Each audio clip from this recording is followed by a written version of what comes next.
আসসালামু আলাইকুম। বাংলাদেশের largest online edtech platform 10 minute স্কুলে সবাইকে স্বাগত জানাচ্ছি। আমি Faisal Hussain, senior biology teacher, 10 minute school. আজকে মূলত আমরা এইচএসসি 23 ব্যাচের ক্র্যাশ কোর্সের উদ্ভিদ শারীরতত্ত্ব এই অধ্যায়ের খুব গুরুত্বপূর্ণ এবং কঠিন একটা টপিককে সহজ করে বলার চেষ্টা করব। সেই টপিকের নাম হচ্ছে লুন্ডেগড়ের মতবাদ। ঠিক আছে? তো আমাকে আপনারা স্পষ্ট দেখতে পাচ্ছেন কিনা এবং শুনতে পাচ্ছেন কিনা এটি একটু কমেন্টে জানাবেন, এবং কে কোন কলেজ থেকে আমাদের সাথে যুক্ত হয়েছেন এটাও একটু কমেন্টে জানাবেন। সৃজন আলহামদুলিল্লাহ বেশ ভালো আছি। রবিউল ওয়ালাইকুম আসসালাম, ইসরাত ওয়ালাইকুম আসসালাম। আমরা আমাদের কলেজের নামটা একটু কমেন্টে লিখে ফেলবো, কে কোন কলেজ থেকে আমরা যুক্ত হয়েছি, এবং আমরা আমাদের ফ্রেন্ডদেরকে একটু মেনশন দিয়ে দিব যাতে সবাই আমরা একসাথে ক্লাসটা করতে পারি। মোহনা ওয়ালাইকুম আসসালাম। রবিউল ভালো আছি বেশ। রাজিয়া সুলতানা তুলি ক্লিয়ার, ওকে, তার মানে সবকিছু ক্লিয়ার আছে। তাসনিয়া আনিক আমাদের জানাই দিতে সবকিছু ক্লিয়ার আছে। তাহলে এখন আপনারা আপনাদের কলেজের নামগুলো লিখে ফেলেন, কে কোন কলেজ থেকে জয়েন হয়েছেন। প্রত্যুষ ইসলাম গফরগাঁও সরকারি কলেজ। আচ্ছা, গফরগাঁও সরকারি কলেজ, আমার দেশের বাড়ি গফরগাঁও, ময়মনসিংহ। ঠিক আছে। আচ্ছা, রিয়াজুল জান্নাত রাজবাড়ী সরকারি কলেজ, ওকে। তাইফা গুনগুন ওয়ালাইকুম আসসালাম। জান্নাতুল ফেরদৌস ইমরান আহমেদ সরকারি মহিলা কলেজ, ওকে। অপূর্ব হালদার সরকারি বিছাপাতি Nurul Islam college, okay, good to know that. আচ্ছা, সামিউল ইসলাম জয়পুরহাট সরকারি কলেজ, ওকে। আচ্ছা, good to know that. Mohammad Yasin Nazirhat সরকারি কলেজ, ওকে। মিম খন্দকার সুবিদখালী মহিলা ডিগ্রি কলেজ, ওকে। শেষ বিকালের রাজকুমার কবিরহাট সরকারি কলেজ, ওকে। আচ্ছা, আদি রয়ের কাছে আজকে নোটিফিকেশন আসে নাই, আচ্ছা, ওকে। মোহনা সরকার পালাখাল রুস্তম আলী ডিগ্রি কলেজ চাঁদপুর। ওয়ালিদ হাসান সরকারি ইয়াসিন কলেজ ফরিদপুর, ওকে। রয়্যাল মিডিয়া কলেজের একজন আছে দেখি ময়মনসিংহের। আমার কলেজ ছিল ময়মনসিংহের cantonment public school and college, ঠিক আছে, সিপিএসসিএম। আচ্ছা, আমরা আমাদের ফ্রেন্ডদেরকে একটু মেনশন দিয়ে দিই, ঠিক আছে। ব্যাক বেঞ্চের কবে ফ্রন্ট বেঞ্চে আসবে? আচ্ছা, ওকে। আজকে আমরা কি পড়ব? আজকে আমরা খনিজ লবণ পরিশোষণের সক্রিয় মতবাদ পড়ব। খনিজ লবণ পরিশোষণের সক্রিয় মতবাদ পড়ব। পরিশোষণের সক্রিয় মতবাদ পড়ব। কি পড়ব? সক্রিয় মতবাদগুলা পড়ব। সক্রিয় মতবাদগুলা পড়ব, ঠিক আছে। খনিজ লবণ পরিশোষণের কি পড়ব? সক্রিয় মতবাদগুলো পড়ব, ঠিক আছে। আচ্ছা, তো খুবই গুরুত্বপূর্ণ একটা টপিক এবং অনেকেরই আমাদের বুঝতে কষ্ট হয় এই টপিকটা। আমরা যথেষ্ট সহজভাবে আলোচনা করার চেষ্টা করব। এখন সক্রিয় মতবাদ এবং নিষ্ক্রিয় মতবাদের পার্থক্য কালকে আমি বলেছিলাম আপনাদেরকে। আপনাদের যদি মনে থাকে বলেছিলাম, তো যদি আপনাদের মনে থাকে তাহলে হয়তো আপনাদের বোঝার কথা। তারপরে আমি একটু বেসিক কনসেপ্ট আলোচনা করি, ঠিক আছে। একটু বেসিক কনসেপ্ট আমি তারপরে আলোচনা করি। এখানে ধরেন এইটা হচ্ছে একটা দ্রবণ। এই দ্রবণে সোডিয়াম ক্লোরাইড আছে, ধরেন 10 মোল সোডিয়াম ক্লোরাইড আছে সাপোজ, ঠিক আছে। আচ্ছা, এইটা হচ্ছে ধরেন আরেকটা দ্রবণ। এটা হচ্ছে আরেকটা দ্রবণ। এই দ্রবণে সোডিয়াম ক্লোরাইড আছে 5 মোল, ঠিক আছে, 5 মোল। এখন এই যে মাঝখানে যে পর্দাটা আছে, এই যে পর্দাটা আছে, আমরা ধরে নিলাম এই পর্দাটা হচ্ছে সেমি পারমিয়াবেবল,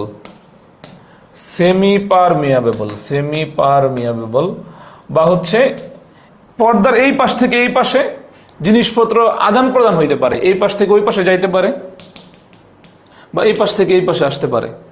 এখন আপনাদের কাছে কি মনে হয়, এই যে এটা হচ্ছে এ, এইটা হচ্ছে বি, এ থেকে বিতে জিনিস যাবে, মানে সোডিয়াম ক্লোরাইড যাবে, নাকি বি থেকে এতে আসবে? আপনার কাছে কি মনে হয় বি থেকে এতে আসবে নাকি এ থেকে বিতে আসবে? আমি কমেন্ট একটু দেখতে চাই। আচ্ছা, এ থেকে বিতে আসবে নাকি বি থেকে এতে আসবে? আমি কমেন্ট একটু রেসপন্স চাই আপনাদের। আচ্ছা, আমরা যদি ব্যাপন প্রক্রিয়ার কথা চিন্তা করি, ব্যাপন মানে কি আমি বলছিলাম কালকে। ব্যাপন মানে হচ্ছে বক। ব থেকে হচ্ছে বেশি, ক থেকে হচ্ছে কম। তাহলে বেশি থেকে কম, এ থেকে বি, এক্স্যাক্টলি। নিতু ধরুর্মি, রকিবুল ইসলাম, ভেরি গুড, এ থেকে বি। তাহলে আলটিমেটলি ব্যাপারটা হচ্ছে এটা, কোনো শক্তি প্রয়োগ করা লাগবে না। ব্যাপন প্রক্রিয়ায় এ থেকে বিতে অটোমেটিক্যালি চলে যাবে, এ থেকে বিতে অটোমেটিক্যালি চলে যাবে, কারণ এখানে বেশি আছে, বেশি থেকে কমের দিকে যাবে, কোনো শক্তি প্রয়োগ করা লাগবে না। তাহলে এ থেকে বির দিকে যদি যায় শক্তি প্রয়োগ করা লাগবে না, তাহলে এটা একটা নিষ্ক্রিয় প্রক্রিয়া। কি প্রক্রিয়া? নিষ্ক্রিয় প্রক্রিয়া, নিষ্ক্রিয় প্রক্রিয়া। এখন আপনার যদি মনে হয় যে আপনি বি থেকে, সারিয়া সুলতানা অনেকে বলতেছে বি থেকে এ, অদ্ভুত ব্যাপার, বি থেকে এতে কেন যাবে, বি থেকে এতে কেন যাবে?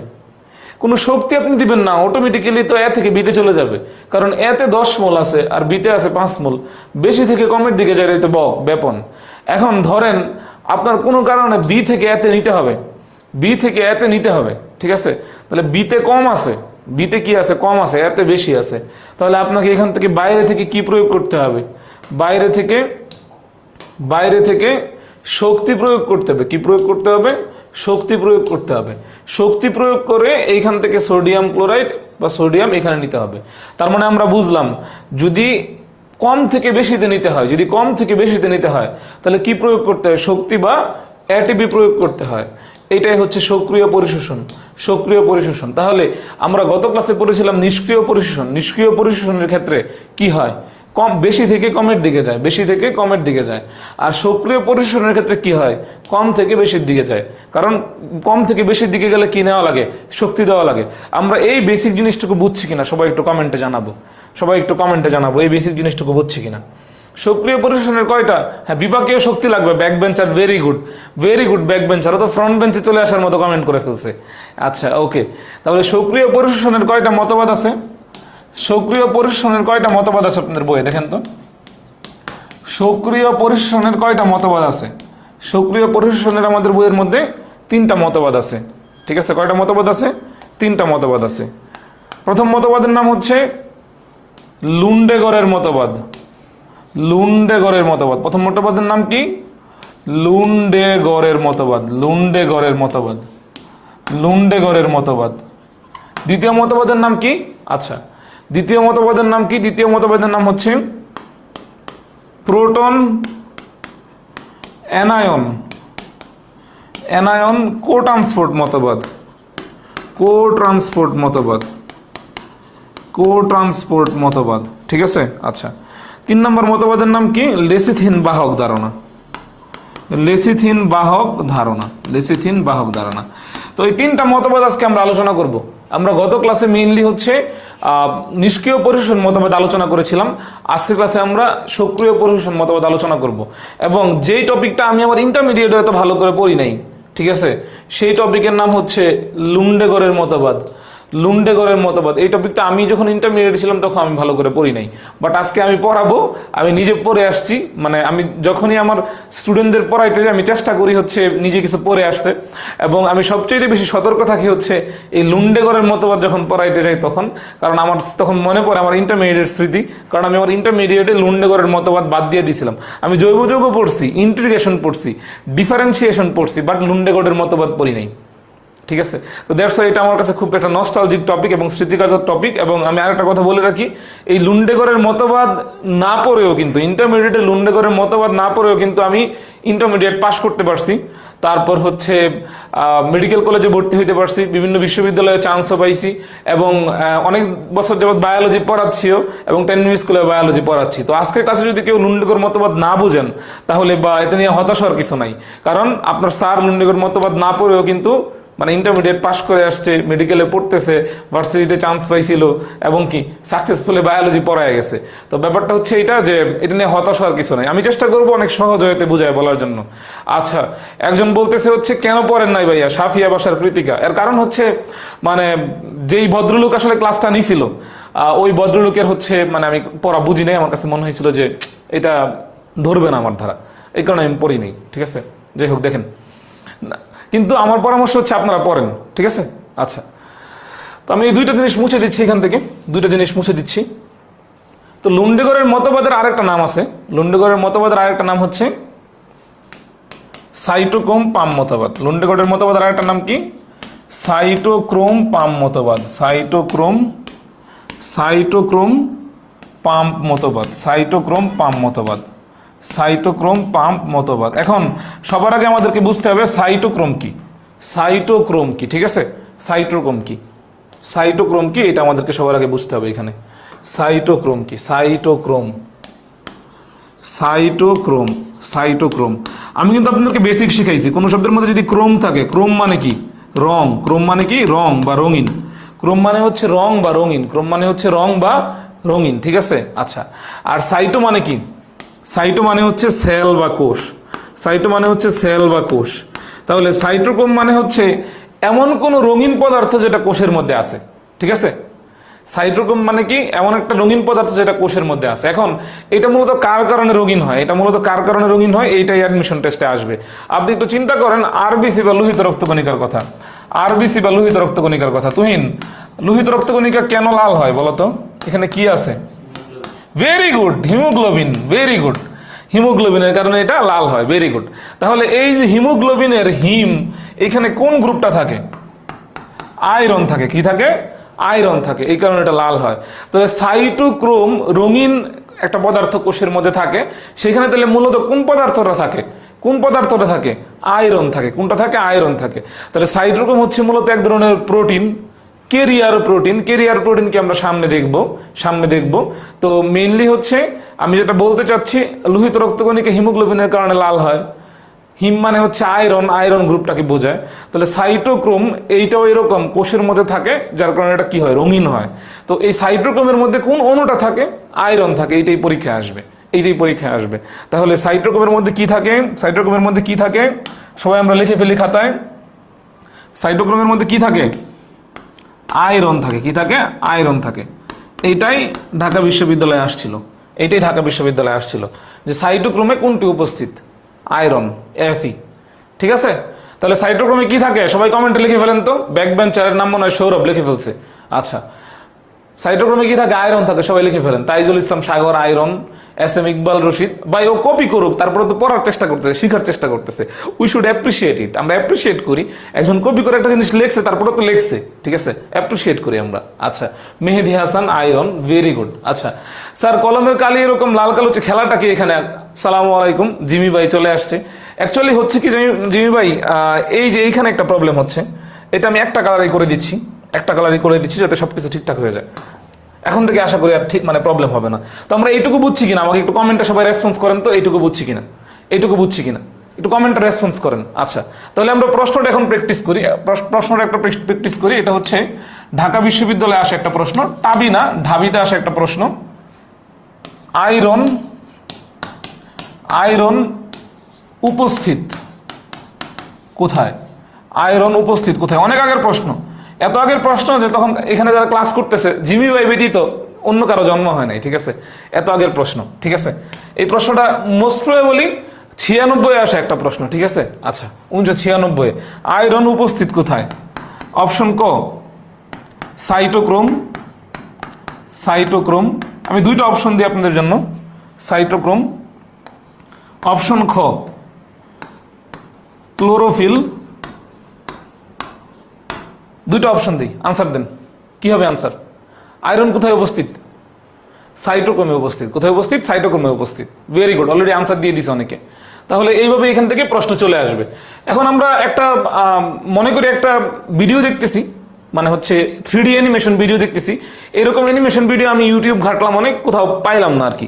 তো আমি আমার কথা কি আপনারা মনে করেন আমি একটা অ্যানিমেশন ভিডিওকে বর্ণনা করতেছি, আমার কথাকে আপনারা মনে করেন, তাহলে আমাদের ভিডিওটা এখান থেকে স্টার্ট হয়ে যাচ্ছে। এখান থেকে আপনারা মনে করেন আমি একটা অ্যানিমেশন ভিডিওর কথা বলতেছি, সব আপনার চোখের সামনে জীবন্ত আছে। ধরেন এটা হচ্ছে একটা গাছ, ধরেন এটা হচ্ছে একটা গাছ, এই যেটা একটা গাছ, আর এটা হচ্ছে একটা গাছের মূল, এটা হচ্ছে একটা গাছের মূল, ঠিক আছে? তাহলে গাছ বা উদ্ভিদের বিভিন্ন অঙ্গ আছে, কি আছে? অঙ্গ আছে। যেমন এটা একটা পাতা ধরে নিলাম আমরা, তাহলে পাতা উদ্ভিদের একটা অঙ্গ। এটা হচ্ছে গাছের মূল, মূল উদ্ভিদের একটা অঙ্গ। অঙ্গ কি নিয়ে গঠিত? অঙ্গ হচ্ছে টিস্যু নিয়ে গঠিত। তাহলে পাতার মধ্যে বিভিন্ন টিস্যু আছে, মূলের মধ্যে বিভিন্ন কি আছে? টিস্যু আছে। মূলের মধ্যে বিভিন্ন কি আছে? টিস্যু আছে। এখন টিস্যু কি নিয়ে গঠিত? টিস্যু কি নিয়ে গঠিত? টিস্যু হচ্ছে কোষ বা সেল নিয়ে গঠিত। তার মানে মূলের মধ্যে কি আছে? কোষ বা সেল আছে। তাহলে আমি মূলের কোষগুলো একটু আঁকার চেষ্টা করি, মূলের কোষগুলো একটু আঁকার চেষ্টা করি। ধরে নিলাম এটা হচ্ছে মূলের একটা কোষ, এটা হচ্ছে মূলের আরেকটা কোষ, এটা হচ্ছে মূলের আরেকটা কোষ, মূলের আরেকটা কোষ, মূলের আরেকটা কোষ, ঠিক আছে? আচ্ছা, এখন এই যে মূলের এই একটা কোষকে আমি এখানে এই যে এখানে জুম করতেছি, এখানে জুম করতেছি। ধরে নিলাম এই যে এটা হচ্ছে মূলের একটা কোষ, এই যে এটা হচ্ছে মূলের একটা কোষ, ঠিক আছে। আচ্ছা, এখন আপনার বাড়ির বাইরে যেরকম আপনার বাড়ির প্রাচীর থাকে, বাড়ির প্রাচীর থাকে, ঠিক আছে, এই কোষের বাইরেও কিন্তু কোষের একটা প্রাচীর থাকবে। আপনার বাড়ির প্রাচীর থাকে আপনাকে প্রোটেকশন করার জন্য, আপনার জিনিসপত্র প্রোটেকশন করার জন্য, বাড়িকে প্রোটেকশন করার জন্য, ঠিক আছে। তো ব্যাপারটা হচ্ছে এইটা যে আপনার এই কোষকে প্রোটেকশন করার জন্য কোষের একটা প্রাচীর থাকবে, তাকে আমরা কি বলবো? কোষ প্রাচীর বা সেল ওয়াল। বাড়ির বাইরে থাকবে বাড়ির ওয়াল, আর কোষের বাইরে থাকবে কি? কোষের ওয়াল বা সেল ওয়াল বা কোষ প্রাচীর। তো ধরে নিলাম এই যে এটা হচ্ছে কোষ প্রাচীর, কোষ প্রাচীর। আর কোষ প্রাচীরের পরে কোন আবরণটা থাকে? Very good, Abu Hanif, Ratul, Ariyam Ahmed, Fahim, exactly cell wall থাকবে। এখন কোষ প্রাচীরের পরে কোন আবরণটা থাকে বলেন তো? কোষ প্রাচীরের পরে কোন আবরণটা থাকে আমাকে কেউ বলেন? কোষ প্রাচীরের পরে কোন আবরণটা থাকে আমাকে কেউ বলেন দেখি। কোষ প্রাচীরের পরে কোন আবরণটা থাকে? কোষ প্রাচীরের পরে কোন আবরণটা কোষের ভিতরে থাকে? কোষ প্রাচীরের পরে কোন আবরণটা কোষের ভিতরে থাকে? কোষ ঝিল্লি। কি থাকে? কোষ ঝিল্লি থাকে। কি থাকে? কোষ ঝিল্লি, কোষ ঝিল্লি, কোষ ঝিল্লি, কোষ ঝিল্লি, কোষ ঝিল্লি। ভেরি গুড সজীব আহমেদ, ভেরি গুড, কোষ ঝিল্লি থাকে। এই যে তোর বেসিক অনেক ক্লিয়ার, 1 নম্বর অধ্যায় খুব ভালো করে পড়ছে, এই কারণে পারতেছে। এখন আমরা আবার সেই 1 নম্বর অধ্যায়ে চলে যাই একটু। 1 নম্বর অধ্যায় চ্যাপ্টার কিন্তু কানেক্টেড। একটা জিনিস মনে রাখবেন, মনে রেখেন না যে হচ্ছে আমি 1 নম্বর চ্যাপ্টারে পড়ছি, 1 নম্বর চ্যাপ্টারের পর ওইখানে শেষ, 2 নম্বর চ্যাপ্টারে পড়ছি, 2 নম্বর চ্যাপ্টারের পর ওইখানে শেষ। ব্যাপারটা এমন না, প্রত্যেকটা চ্যাপ্টার একটা আরেকটার সাথে কানেক্টেড। আপনার হার্ট যখন ব্লাড পাম্প করতেছে, আপনার ব্রেন কিন্তু তখন বসে নাই, ব্রেনও তার কাজটা করতেছে, ঠিক আছে। তো ব্যাপারটা হচ্ছে এইটা, একটা কোষের মধ্যে কোষ প্রাচীর, কোষ ঝিল্লি, মাইটোকন্ড্রিয়া, সাইটোপ্লাজম সব একসাথে ফাংশনিং করতেছে। পড়াশোনা কিন্তু কোরিলেটেড। 1 নম্বর চ্যাপ্টার 2 নম্বর চ্যাপ্টারের সাথে রিলেটেড, 3 নম্বর চ্যাপ্টার 4 নম্বর চ্যাপ্টারের সাথে রিলেটেড। এই কোরিলেশনটা করাটা হচ্ছে আপনার জন্য ইম্পর্টেন্ট, কোরিলেশন করাটা হচ্ছে ইম্পর্টেন্ট। আচ্ছা, জিমি ভাইয়ের বেসিকও ক্লিয়ার হয়ে যেতেছে, গুড টু নো দ্যাট। আচ্ছা, তাহলে এই কোষ ঝিল্লির কথা যদি আমরা একটু চিন্তা করি, মনে করে দেখেন তো, আমরা কিন্তু ফ্লুইড মোজাইক মডেল পড়ছিলাম, ঠিক আছে। আচ্ছা, ফ্লুইড মোজাইক মডেল একটু পড়ছিলাম। সাদমান খান কমেন্ট পড়ি না, কে বলছে? কে বলছে কমেন্ট পড়ি না? এই যে পড়ে ফেললাম। এই যে মনে করে দেখেন, এইখানে একটা লেয়ার ছিল, এখানে আরেকটা লেয়ার ছিল। এটাকে আমরা তাহলে কি বলতে পারি? Bilayer. কি বলতে পারি? By layer. বাই মানে কিন্তু বোন না, ঠিক আছে। বাই মানে কি? বাই মানে হচ্ছে 2, লেয়ার মানে হচ্ছে স্তর। তাহলে কোষ ঝিল্লির মধ্যে লেয়ার কয়টা থাকে? কয়টা থাকে? 2টা। কয়টা থাকে? 2টাতে লেয়ার থাকে। তাহলে 2টা লেয়ারের মধ্যে এই যে এই যে এই যে এই যে কি ফসফোলিপিড ছিল না এইভাবে? কি ছিল? ফসফোলিপিড ছিল, মনে আছে আপনাদের? ফসফোলিপিড ছিল যে, মনে আছে? মনে আছে ফসফোলিপিড ছিল 2টা। আচ্ছা, এই যে ব্যাক বেঞ্চার, ফ্রন্ট বেঞ্চে চলে আসতে হবে কমেন্ট করে, ঠিক আছে। 2টা। তাহলে আমরা তো এখানে একটা লেয়ার দিছি কালো, তাহলে আমাকে এখানে কয়টা লেয়ার দিতে হবে? 2টা লেয়ার দিতে হবে। কয়টা লেয়ার দিতে হবে? 2টা লেয়ার। তাহলে এই যে কোষ ঝিল্লির 2টা লেয়ার, কোষ ঝিল্লির 2টা লেয়ার, কোষ ঝিল্লির 2টা লেয়ার, কোষ ঝিল্লির 2টা লেয়ার, কোষ ঝিল্লির 2টা লেয়ার, ঠিক আছে। আচ্ছা, কোষ ঝিল্লির কয়টা লেয়ার? 2টা লেয়ার। এখন আমি তো এই যে এই কোষটা কিন্তু মূলের কোষ, গাছের মূলের কোষ, ঠিক আছে, গাছের মূলের কোষ। এইটাকে আমি এখানে জুম করছি। এখন আমি যে জিনিসটা জুম করবো সেটা হচ্ছে এটা, সেটা হচ্ছে এটা। এই যে কোষ ঝিল্লির যে পার্টটুকু আছে না এখানে, এই যে এখানে যে কোষ ঝিল্লির পার্টটুকু আছে, এই যে এই পার্টটুকু জুম করবো। এই যে এই পার্টটুকু জুম করবো। এই পার্টটুকু যদি আমি জুম করি, এই পার্টটুকু আমি জুম করি যদি, তাহলে কি দেখা যায় চিন্তা করেন। এই পার্টটুকু যদি আমি জুম করি, আমি এই পার্ট না, এই পার্টটুকু জুম করবো। এই যে এই পার্টটুকু আমি জুম করবো, এই পার্টটুকু জুম করবো। আমার মন হয়েছে আমি এটাও করবো না, ইটস হার চয়েস না, ইটস মাই চয়েস অ্যাকচুয়ালি। তো আমি এটাও করবো না, আমি এটাও করবো, ঠিক আছে। এইটুকু যদি আমি জুম করি, তাহলে এই যে কালো একটা দাগ আছে দেখেন, এইদিকে কালো একটা দাগ আছে এখানে। তাহলে এই যে আমি এইটুকু জুম করতেছি, এই যে অংশটা আমি জুম করতেছি, এই অংশটা আমি জুম করতেছি, এই অংশটা আমি জুম করতেছি, এই অংশটা আমি জুম করতেছি। তাহলে এই যে কালো একটা দাগ আছে সেম, তাহলে এই যে কালো আরেকটা দাগ আছে, এই যে এখানে আরেকটা দাগ আছে, এই যে কালো আরেকটা দাগ, কালো আরেকটা দাগ আছে। তাহলে চিন্তা করেন, এই যে এই কালো দাগটা ছিল যে এইটা। তাহলে এই দিকে যা আছে, এই দিকে যা আছে, এটা কোষের বাইরের অংশ না? এটা কোষের বাইরের অংশ। কোষের কি অংশ? বাইরের অংশ। তাহলে এই দিকে যা আছে, এটা কোষের কিসের অংশ? বাইরের অংশ, কোষের বাইরের অংশ, ঠিক আছে। আচ্ছা, তারপর এই যে কোষ ঝিল্লির এটা কিন্তু আরো একটা লেয়ার, এই যে আরো একটা স্তর, এই যে কোষ ঝিল্লির আরো একটা স্তর। এটা আমি এখান থেকে জুম করে এখানে নিয়ে আসছি, এবং এটা কিন্তু কোষের অভ্যন্তর বা ভিতরে। এটা কি? কোষের অভ্যন্তর, কোষের অভ্যন্তর বা ভিতর। তার মানে আলটিমেটলি এই যে অভ্যন্তরটা কিন্তু এই যে এখানে, অভ্যন্তরটা কিন্তু এখন এখানে। তাহলে এটা কিন্তু হচ্ছে কোষের অভ্যন্তর। এটা কি? এটা হচ্ছে কোষের অভ্যন্তর, ঠিক আছে। আমরা এইটুকু বুঝছি, এইটুকু কি আমরা বুঝছি? এইটুকু কি আমরা বুঝছি কিনা বলেন? এইটুকু যদি আমরা না বুঝি, তাহলে আমাদের এই যে একটা জটিল ছবি এখানে আছে, এই জটিল ছবিটা কিন্তু বুঝবো না, এই জটিল ছবিটা কিন্তু বুঝবো না। একটা কথা বলি, A picture can say more than million of word. A figure can say more than million of word. Picture figure এটা কিন্তু খুব শক্তিশালী একটা অস্ত্র, ঠিক আছে, খুবই শক্তিশালী একটা অস্ত্র। আপনারা যখন কোনো একটা টপিক পড়বেন সেই টপিকের সাথে অ্যালাইন্ড যে পিকচারটা বা যে ফিগারটা দেওয়া আছে সেটা খুব ভালো করে বোঝার চেষ্টা করবেন। আপনি যদি সেই পিকচার ফিগারটা এবং বইয়ের টেক্সটের লেখাটা মিলাইয়া পড়তে পারেন তার মানে আপনি মানে পড়া বুঝে ফেলছেন। ব্যাপারটা বুঝাইতে পারলাম? একজন একটা প্রশ্ন করছে, ভাইয়া মূলের কোষে কি কোষ প্রাচীর থাকে? কেন থাকবে না? মূল তো উদ্ভিদে থাকে, উদ্ভিদের বাইরে তো কোষ প্রাচীর থাকবেই ভাই। আচ্ছা, আমরা এইটুকু বুঝছি। আচ্ছা, এখন দেখেন, চিন্তা করেন, এইটা যদি একটা কোষ ঝিল্লি হয়, এটা যদি একটা কোষ ঝিল্লি হয়, তাহলে কোষ ঝিল্লির এই যে অংশটা এটা তো ভিতরের দিকের অংশ, এটা ভিতরের দিকের অংশ, আর এটা কি? এটা বাইরের দিকের অংশ। তাহলে আমরা বলতে পারি এটা বাইরের দিকের অংশ কোষ ঝিল্লির, আর এটা কি? ভিতরের দিকের অংশ। তাহলে কোষ ঝিল্লির এই যে এই দিকে যে তলটা থাকবে, এই দিকে যে তলটা থাকবে, এটাকে আমরা ভেতরের তল বলতে পারি। কি বলতে পারি? ভেতরের তল। কি বলতে পারি? ভেতরের তল। কি বলতে পারি? ভেতরের তল। ঠিক আছে। রাফিন আহমেদ আবারও প্রশ্নটা করছে, ঠিক আছে, ভাইয়া মূলের কোষে কি কোষ প্রাচীর থাকবে? ভাইয়া আমি কোষ প্রাচীরের বেসিকটা আবারও বলে দিতেছি আপনাকে। প্রাণী কোষে কোষ প্রাচীর থাকে না, প্রাণী কোষে কোষ প্রাচীর থাকে না। এখন প্রাণীর মধ্যে কি মূল থাকে? প্রাণীর মধ্যে তো মূল থাকে না, মূল তো উদ্ভিদে থাকে। আর উদ্ভিদের বাইরের, উদ্ভিদের কোষের বাইরের আবরণ কোষ প্রাচীর। তাহলে উদ্ভিদের মধ্যে কি থাকে? পাতা থাকে, তার মানে পাতার কোষের বাইরেও কোষ প্রাচীর আছে। উদ্ভিদের মধ্যে কি থাকে? মূল থাকে, তার মানে মূলের মধ্যেও কি আছে? মূলের কোষের বাইরেও কোষ প্রাচীর আছে। ঠিক আছে। আচ্ছা, তাহলে আমরা এই যে এখানে চলে আসি, আবার এখানে চলে আসতেছি। রাফিন, আই থিঙ্ক আপনি ক্লিয়ার। আমরা আবার এখানে চলে আসি। দেখেন, এই যে এইটা হচ্ছে বাইরের দিকের স্তর, কোষ ঝিল্লির বাইরের দিকের স্তর, বাইরের দিকের স্তর, এই যে বাইরে। আর এটা তো কোষের ভিতরে, অভ্যন্তর, অভ্যন্তর। আর এটা হচ্ছে ভিতরের দিকের স্তর। তাহলে ভিতরের দিকের এই যে তলটা আছে, এই যে তলটা আছে, এটাকে কিন্তু আমরা ভেতরের তল বলতে পারি। কি বলতে পারি? ভেতরের তল বলতে পারি। তাহলে এই তলটাকে আমরা কি বলবো? এই তলকে আমরা কি বলবো? বাইরের তল বলবো। কি বলবো? বাইরের তল, কারণ এটা বাইরের দিকের অংশের সাথে অ্যালাইন্ড।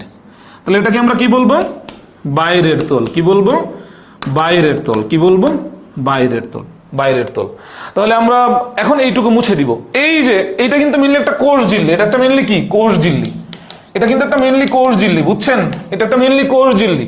তাহলে এই কোষটা আমি কোন জায়গা থেকে নিয়ে আসছিলাম? এই যে গাছের মূল থেকে নিয়ে আসছিলাম, গাছের মূল থেকে নিয়ে আসছিলাম। এখন মনে করেন আমি জিমি ভাইকে বললাম, ভাই আমি তো বাসায় নাই, আপনি আমার মানে টবের মধ্যে গিয়ে কিছু মানে সার ছিটায় আসেন। ঠিক আছে, তো জিমি ভাইকে পাঠিয়ে দিলাম সার ছিটায় আসতে। তো জিমি ভাই সার ছিটায় আসলো। ঠিক আছে, সারটার নাম হচ্ছে ক্যাসিয়াল। ক্যাসিয়াল, এই ক্যাসিয়ালকে বলা হয়, পটাশিয়াম ক্লোরেটকে বলা হয় মিউরেট অফ পটাশ। কি বলা হয়? Muriate of potash. Muriate of potash. Muriate of potash. Muriate of potash. Side দিয়ে লেখা রাখেন হচ্ছে মেডিকেল। মেডিকেল, মেডিকেল ভর্তি পরীক্ষায় প্রশ্ন আসছিল যে মিউরেট অফ পটাশের সংকেত কোনটা? ক্যাসিয়াল। ঠিক আছে, বা পটাশিয়াম ক্লোরেট। এখন ক্যাসিয়াল তো একটা আয়নিক যৌগ, তাই না? একটা আয়নিক যৌগ। এখন এই মূলের ফাঁকে ফাঁকে আছে পানি। কি আছে? পানি আছে। কি আছে? পানি আছে। এই যে মূলের ফাঁকে ফাঁকে মাটি, মাটির ফাঁকে ফাঁকে পানি। মূলের ফাঁকে ফাঁকে পানি না অ্যাকচুয়ালি, মূলের ফাঁকে ফাঁকে পানি না অ্যাকচুয়ালি, মূলের এখানে যে মাটি আছে আশেপাশে, মাটির ফাঁকে ফাঁকে পানি। এই পানির মধ্যে পড়ে, এই পানির মধ্যে পড়ে কি হবে? এই পানির মধ্যে পড়ে এটা ভেঙে যাবে। এই ক্যাসিয়াল ভেঙে আয়নিত হয়ে যাবে, যেহেতু আয়নিক যৌগ। কি হয়ে যাবে? আয়নিত হয়ে যাবে। কি হয়ে যাবে? আয়নিত হয়ে যাবে। তাহলে পটাশিয়াম প্লাস কে প্লাস আর কি হয়ে যাবে? CL minus. CL minus. CL minus. আচ্ছা, ঠিক আছে। নাবিলা চৌধুরী বলতেছে হচ্ছে এটা যে ইটস সো টাফ ভাইয়া। আচ্ছা, আমার কথা হচ্ছে আপনি শেষ পর্যন্ত মনোযোগ ধরে থাকেন, তারপর দেখেন কি হয়। ঠিক আছে। আচ্ছা, তাহলে এই যে এই ক্লোরাইড আয়ন মূলের মধ্যে ঢুকতে চাইবে, এই পটাশিয়াম আয়ন মূলের মধ্যে ঢুকতে চাইবে। এখন সক্রিয় শোষণ আমরা কাকে বলতেছি? যেহেতু এখানে এদের পরিমাণ কম, এখানে বেশি। আমরা জানি ব্যাপন অনুযায়ী মানে কি? বেশি থেকে কম। যদি ধরেন এইখানে পটাশিয়াম বেশি থাকতো আর মূলের ভিতরে পটাশিয়াম কম থাকতো, তাহলে কোনো সমস্যা ছিল না, বেশি থেকে কম এমনিতেই চলে যাইতো। কিন্তু এখন আমরা এমন একটা কন্ডিশন নিয়ে কথা বলতেছি, যেহেতু সক্রিয় শোষণ, তার মানে পটাশিয়াম মূলের বাইরে কম আছে আর মূলের ভিতরে, মূলের কোষের মধ্যে আছে বেশি। মূলের কোষের মধ্যে আছে বেশি। তার মানে এই যে কম থেকে যদি আমরা বেশিতে নিতে চাই, তাহলে আমাকে এখানে শক্তি দিতে হবে, এটিপি দিতে হবে, এটিপি দিয়ে তারপরে নিতে হবে। ঠিক আছে, তাহলে আমরা এখন এইটুকু মুছে ফেলতেছি, এইটুকু আমাদের এরকম দরকার নাই। আমাদের এইদিকে একটু জায়গা লাগবে, এইটুকু মুছে ফেলতেছি, এইটুকু কোনো দরকার নাই। আমরা এইটুকু মুছে ফেলতেছি, এইটুকু মুছে ফেলতেছি, এইটুকু আমাদের এই মুহূর্তে কোনো দরকার নাই, এটুকু মুছে ফেলতেছি, কারণ আমরা তো কোষ ঝিল্লি বের করে ফেললাম, কোষ ঝিল্লি বের করে ফেলছি, তাই না? তাহলে এটা হচ্ছে আমাদের বাইরের অংশ, বাইরের অংশ, বাইরের অংশ, বাইরের অংশ। আমরা কি পড়তেছি? আমরা কি পড়তেছি? আমরা পড়তেছি হচ্ছে লুন্ডেগরের মতবাদ। বিজ্ঞানী যার নাম হচ্ছে লুন্ডেগর, এই ভদ্রলোক একটা মতবাদ দিছিল, লুন্ডেগরের মতবাদ। এবং এই লুন্ডেগরের মতবাদের আরেক নাম কি? সাইটোক্রোম পাম্প মতবাদ। সাইটোক্রোম পাম্প মতবাদ। সাইটোক্রোম পাম্প মতবাদ, পাম্প মতবাদ। এখন এই সাইটোক্রোম পাম্প মতবাদ, এখানে সাইটোক্রোম থাকে মূলত 3 ধরনের। কয় ধরনের? 3 ধরনের। কয় ধরনের? 3 ধরনের থাকে। কয় ধরনের থাকে? 3 ধরনের থাকে।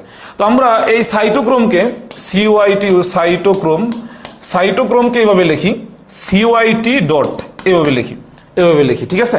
তো ভেতরের তলের দিকে যে সাইটোক্রোমটা থাকে তার নাম হচ্ছে সাইটোক্রোম বি। তার নাম কি? তার নাম হচ্ছে সাইটোক্রোম বি। আচ্ছা, আমরা একটু জায়গা করার জন্য এদিকে টেনে নিই, জায়গাটা আমাদের একটু বেশি লাগবে এইদিকে। বাইরের তল বাইরে। আচ্ছা, তাহলে সাইটোক্রোম বি। আচ্ছা, তারপর এইদিকে থাকবে হচ্ছে সাইটোক্রোম, মাঝখানে থাকবে ঠিক সাইটোক্রোম এ, আর এখানে থাকবে হচ্ছে এ, থাকবে না, সাইটোক্রোম সি থাকবে। মাঝখানে থাকবে সাইটোক্রোম এ। আচ্ছা, এখন অনেকে বলবে ভাই এখানে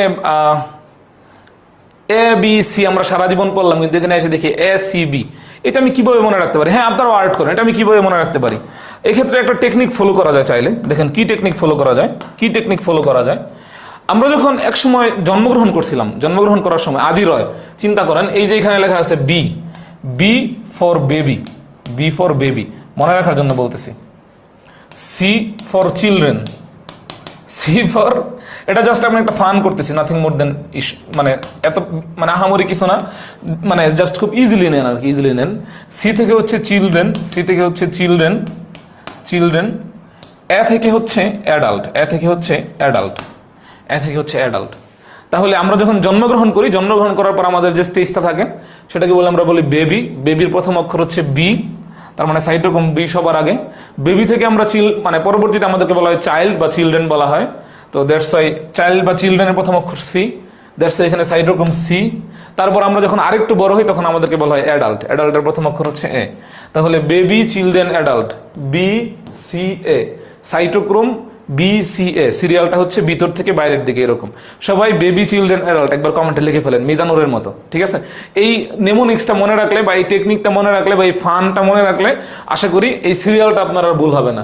এ বি সি না কিন্তু বি সি এ, ঠিক আছে? এভাবে মনে রাখেন। সবাই কমেন্ট একবার লিখে ফেলেন। Suraiya Khanam, very good. সবাই কমেন্ট একবার লিখে ফেলেন। আচ্ছা, আমিও আবার লিখে ফেলি। একদম জন্মের শুরুতে আমরা কি থাকি? হচ্ছে আমরা বেবি, সাইটোক্রোম বি, তারপর আমাদেরকে বলা হয় চিলড্রেন, সাইটোক্রোম সি, তারপর আমাদেরকে বলা হয় অ্যাডাল্ট, সাইটোক্রোম এ। আচ্ছা, সাইটোক্রোম এ, ভেরি গুড। তাইফা গুনগুন, আচ্ছা ওকে, সবাই লিখে ফেলতেছে। আমিনা বেগম, ফারজানা জোনাকি, ভেরি গুড। আচ্ছা, এখন একটা বেসিক জিনিস আমরা পড়বো। এই সাইটোক্রোম পাম্প মতবাদের সময় এই যে ভেতরের তল আছে, এই ভিতরের তলে একটা বিক্রিয়া ঘটে। ভিতরের তলে কি ঘটে? একটা বিক্রিয়া ঘটে। সেই বিক্রিয়ার নাম কি? সেই বিক্রিয়ার নাম হচ্ছে ডিহাইড্রোজিনেজ বিক্রিয়া। সেই বিক্রিয়ার নাম কি? সেই বিক্রিয়ার নাম হচ্ছে ডিহাইড্রোজিনেজ বিক্রিয়া।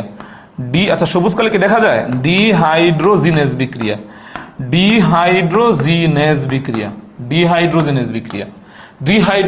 বিক্রিয়া, ঠিক আছে? ডিহাইড্রোজিনেজ, তো আমরা একটা বেসিকটা লেখা জানার চেষ্টা করি। ডিহাইড্রোজিনেজ। আচ্ছা, শব্দের শুরুতে ডি আছে, এই ডি শব্দটা আসছে ডিলেশন থেকে। কই থেকে? ডিলেশন থেকে বা ডিলেট থেকে। ডিলেট করা মানে কি? সরায়া দেওয়া বা অপসারণ করা। হাইড্রো মানে হচ্ছে হাইড্রোজেন। মানে কি? হাইড্রোজেন। তাহলে ডিহাইড্রোজিনেজ, নামের শেষে এজ আছে, এজ মানে এনজাইম, তাহলে ডিহাইড্রোজিনেজ, ডি মানে ডিলেশন, ডিলেট করা, হাইড্রো মানে হাইড্রোজেন। তাহলে ডিহাইড্রোজিনেজ দিয়ে কি সরায় দেওয়া হবে? হাইড্রোজেন সরায় দেওয়া হবে। হাইড্রোজেন সরায় দেওয়া হবে। এখন হাইড্রোজেন যে আমরা সরায় দিব, চিন্তা করি আমরা, এই ধরলাম এটা একটা হাইড্রোজেন, এটাকে কিভাবে লেখা যায়? H প্লাস, আর একটা হচ্ছে একটা প্রোটন এবং একটা ইলেকট্রন। আমরা চাইলে এটাকে এইভাবে লিখতে পারি, তো এই যে ডিহাইড্রোজেনেজ বিক্রিয়া এখানে কি হবে? এখানে এই যে একটা হাইড্রোজেন এইদিকে সরে আসবে, H প্লাস প্রোটন, হাইড্রোজেনটা ভাঙবে। ডিহাইড্রোজেনেজ বিক্রিয়া হচ্ছে হাইড্রোজেনটা ভাঙবে আর ইলেকট্রনটা এই যে এদিকে চলে যাবে, এখন এই ইলেকট্রনটা কে পরিবহন করবে? কে গ্রহণ করবে? এই যে ইলেকট্রনটা বের হয়েছে এখান থেকে, আমরা কি বিক্রিয়াটা বুঝছি? আমরা কি বিক্রিয়াটা বুঝছি? সবাই কমেন্টে জানাই এই বিক্রিয়াটা বুঝছে কিনা, এই বিক্রিয়াটা বুঝছে কিনা। আচ্ছা, এটা কেমিস্ট্রিতে পড়াইছে। আচ্ছা, মিথানল বাই কাইন্ডলি দাগানো বইয়ের পিডিএফ প্লিজ দিয়ে দিয়েন। আচ্ছা, 8 নম্বর অধ্যায়ের দাগানো বইয়ের পিডিএফটা এখনো বাকি আছে, ওইটা দিয়ে তারপরে এই চ্যাপ্টার শুরু করব। আচ্ছা ওকে, আমরা কি এটা বুঝছি? এই কালার দেখতে পারতেছি না? আচ্ছা ঠিক আছে, কালারটা আমি চেঞ্জ করে দিছি। আচ্ছা, এই সবুজ কি দেখতে অসুবিধা হচ্ছে এখানে? আচ্ছা, এখন এই যে সাইটোক্রোম, সাইটোক্রোম জিনিসটা কি আমি আবারও সহজভাবে বলি। সাইটোক্রোম হচ্ছে একটা নৌকার মতো, সাইটোক্রোম হচ্ছে একটা নৌকার মতো, নৌকার মতো। ধরেন এটা হচ্ছে নদীর একটা পার, ধরেন এটা হচ্ছে নদীর একটা পার, এটা হচ্ছে নদীর আরেকটা পার। তো এই যে এখানে একটা নৌকা আছে, এখানে একটা নৌকা আছে, এখানে একটা নৌকা আছে। এই নৌকা ধরেন আমি আরো এইভাবে বলি, ধরেন এই যে এখানে একটা নৌকা আছে, এখানে একটা নৌকা আছে। এই নৌকা এই পার থেকে একটা অ্যানায়ন, এই পার থেকে একটা অ্যানায়ন, এই পার থেকে একটা অ্যানায়ন নিয়ে এই পারে নিয়ে যাবে, এই পারে নিয়ে যাবে। তাহলে এই নৌকার নাম কি? এই নৌকার নাম হচ্ছে সাইটোক্রোম। এই নৌকার নাম হচ্ছে সাইটোক্রোম, এই নৌকার নাম হচ্ছে সাইটোক্রোম। সে কি বহন করে? অ্যানায়নটাকে বহন করে এই পারে নিয়ে যেতেছে, এই পারে নিয়ে যেতেছে। তার মানে সে একটা বাহক, সে একটা বাহক, কেরিয়ার। এবং এটা এক ধরনের প্রোটিন, এই কারণে একে বলা হয় কেরিয়ার প্রোটিন। কি বলা হয়? Career protein. এটা এক ধরনের প্রোটিন। সাইটোক্রোম নিজে এক ধরনের প্রোটিন। সাইটোক্রোম সম্পর্কে আপনাদের বইয়ে এত কিছু লেখা নাই। কেন লেখা নাই? এর কারণটা বলি। এর কারণটা হচ্ছে এটা, আপনারা যখন আরেকটু বড় হবেন, ইউনিভার্সিটিতে যাবেন, ইউনিভার্সিটিতে গিয়ে biochemistry and molecular biology, microbiology, তারপর হচ্ছে genetic engineering, public health, botany, zoology বা মেডিকেল কলেজে ভর্তি হবেন, তখন মিললে আপনারা এই সাইটোক্রোম সম্পর্কে আরো বিস্তারিত জানতে পারবেন। তো আমি আপাতত যে জিনিসটা বলে রাখি, সাইটোক্রোম হচ্ছে এক ধরনের protein. Cyto means cell, chrome মানে রং, তার মানে কোষের মধ্যে একটা রঙিন পদার্থ থাকে। এবং এটা কার কারণে হয়? কোন আয়নের কারণে হয়? আয়রনের কারণে হয়। কার কারণে হয়? আয়রনের কারণে হয়। কার কারণে হয়? আয়রনের কারণে হয়। এই প্রোটিনটা কি করে? বিভিন্ন জিনিসকে বহন করে, বহন করে। এই দেখেন সাইটোক্রোম কই আছে বলেন তো? এই যে কোষঝিল্লির ভিতরে আছেন, এটা তো কোষঝিল্লির ভিতর, এটা তো কোষঝিল্লির ভিতরের কন্ডিশন, এটা কোষঝিল্লির ভিতরের কন্ডিশন। তাহলে সাইটোক্রোমটা আছে কই? এই কোষঝিল্লির ভিতরে আছে। তাহলে কোষঝিল্লির এক পাশ থেকে আরেক পাশে জিনিসপত্র নিয়ে যায়, এক পাশ থেকে আরেক পাশে জিনিসপত্র সে নিয়ে যায়। ক্যারি মানে কি করে? ক্যারি করে। কি করে? ক্যারি করে বা বহন করে। যেহেতু the protein which is responsible for carry some substance, that's call career protein. Career protein কি? ক্যারিয়ার প্রোটিন হচ্ছে এমন একটা প্রোটিন যেই প্রোটিন কোনো কিছু ক্যারি করে বা বহন করে, এক পার থেকে আরেক পারে নিয়ে যায়। তাহলে সাইটোক্রোম হচ্ছে একটা ক্যারিয়ার প্রোটিন। এই প্রোটিনের মধ্যে কি থাকে? আয়রন থাকে। কি থাকে? আয়রন থাকে। এখন আপনারা আমাকে বলেন তো, আয়রন, এখন আপনারা আমাকে বলেন আয়রনের কন্ডিশন কয়টা? আই মিন আয়রন আয়ন অবস্থায় যখন থাকে তখন কিভাবে থাকে সে? আয়রন যখন আয়ন অবস্থায় থাকে তখন কি কি অবস্থায় থাকে? কি কি অবস্থায় থাকে আমাকে বলেন তো? Fe3+ অবস্থায় থাকে, Fe3+ অবস্থায় থাকে, আর হচ্ছে Fe2+ অবস্থায় থাকে, Fe2+ অবস্থায় থাকে, Fe3+ অবস্থায় থাকে, Fe2+ অবস্থায় থাকে। ব্যাপারটা বুঝছেন? আচ্ছা, এখন আমরা যদি একটু সহজ ভাষায় বলি, সোডিয়াম এই যে এখানে এইভাবে আছে, সোডিয়াম থেকে যদি একটা ইলেকট্রন বের হয়ে যায়, সোডিয়াম যদি একটা ইলেকট্রন ছেড়ে দেয় তাহলে কি হয়? Na+ হয়, Na+ হয়। তাহলে ইলেকট্রন সারণ মানে কি? ইলেকট্রন সারণ মানে হচ্ছে জারণ, ইলেকট্রন সারণ মানে হচ্ছে জারণ। তাহলে ধরেন ম্যাগনেসিয়াম যদি একটা ইলেকট্রন ছাড়ে তাহলে Mg+ হবে, Mg+ হবে। ম্যাগনেসিয়াম যদি দুইটা ইলেকট্রন ছাড়ে, দুইটা ইলেকট্রন যদি ছাড়ে তাহলে কি হবে? Mg2+ হবে, Mg2+ হবে, Mg2+ হবে, Mg2+ হবে। তাহলে চিন্তা করেন, এই যে Fe2+, এটা যদি আরেকটা ইলেকট্রন ছাড়ে, তাহলে সেটা Fe2+ কিসে পরিণত হবে? Fe3+ এ পরিণত হবে। এটা বুঝছেন? Fe3+ যদি একটা ইলেকট্রন ছাড়ে তাহলে এটা কিসে পরিণত হবে? Fe2+ এ পরিণত হবে। এটা কিভাবে আমরা বুঝলাম? এই যে Mg, ম্যাগনেসিয়াম থেকে একটা ইলেকট্রন চলে গেলে ম্যাগনেসিয়াম+ হয়, ম্যাগনেসিয়াম+ হয়। তাহলে আমি এখান থেকে এটা দিয়ে বোঝাই, ম্যাগনেসিয়াম+ থেকে যদি আরেকটা ইলেকট্রন চলে যায় তাহলে আলটিমেটলি সেটা কি হয়ে যেতেছে? ম্যাগনেসিয়াম2+ হয়ে যেতেছে। বুঝছেন? তাহলে ব্যাপারটা হচ্ছে এইটা, এই যে এই Fe2+ থেকে যদি একটা ইলেকট্রন চলে যায় তাহলে সেটা কিসে পরিণত হয়? Fe3+ এ পরিণত হয়, Fe3+ এ পরিণত হয়। ঠিক আছে? আচ্ছা, তো ইলেকট্রন ছাড়ন মানে হচ্ছে জারণ। তাহলে এখানে Fe2+ এর কি হয়েছে? জারণ হয়েছে। Fe2+ এর কি হয়েছে? জারণ হয়েছে। Fe2+ এর কি হয়েছে? Fe2+ জারণ প্রক্রিয়া, ইলেকট্রন ছেড়ে Fe2+ এর জারণ হয়েছে। আমি এটা স্লিপ অফ টাং বের হয়ে গেছে, ব্যাপারটা এমন না। আমি আবারও বলতেছি, Fe2+ একটা ইলেকট্রন ছেড়ে Fe3+ এ পরিণত হয়েছে। ইলেকট্রন ছাড়ন মানে জারণ। এই কারণে আমরা Fe3+ এর এখানে লিখতে পারি জারিত অবস্থা, Fe3+ এর এখানে লিখতে পারি জারিত, Fe3+ এর এখানে কি লিখতে পারি? জারিত। কি লিখতে পারি? জারিত। কি লিখতে পারি? জারিত। ঠিক আছে? আচ্ছা, তাহলে এই যে Fe3+ যখন আরেকটা ইলেকট্রন যখন ছেড়ে দিবে সে, আরেকটা ইলেকট্রন যখন সে ছেড়ে দিবে, আরেকটা ইলেকট্রন যখন সে ছেড়ে দিবে, আরেকটা ইলেকট্রন যখন সে ছেড়ে দিবে, তাহলে আরেকটা ইলেকট্রন যখন যে গ্রহণ করবে, আরেকটা ইলেকট্রন যখন সে গ্রহণ করবে, এই Fe3+ যখন আরেকটা ইলেকট্রন গ্রহণ করবে, এই যে Fe2+, দেখেন Fe2+ ইলেকট্রন ছেড়ে দিয়ে কিসে পরিণত হয়েছে? Fe3+ এ পরিণত হয়েছে। এই Fe3+ একটা ইলেকট্রন যখন গ্রহণ করছে, তখন সেটা কিসে পরিণত হয়ে গেছে? Fe2+ এ পরিণত হয়ে গেছে। তখন আলটিমেটলি এখানে আমরা কি লিখবো? বিজারিত। কি লিখবো? বিজারিত। তাহলে এইটুকু বুঝছেন কিনা সবাই কমেন্টে বলেন। এইটুকু বুঝছেন কিনা কমেন্টে বলেন। এটা কেমিস্ট্রির বেসিক। তাহলে আমাকে এখানে এখন আপনার জন্য একটা প্রশ্ন, এখানে ইলেকট্রন গ্রহণ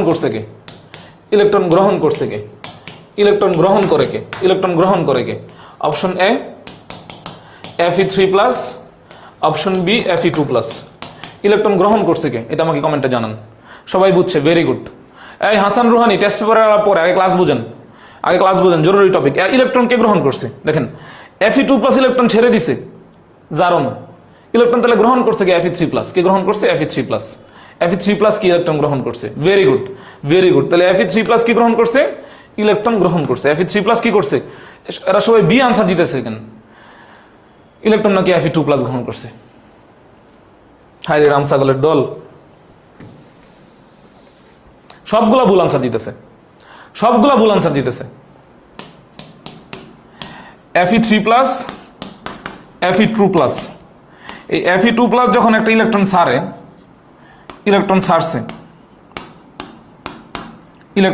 ঠিক আছে, ইলেকট্রন ছাড়ছে।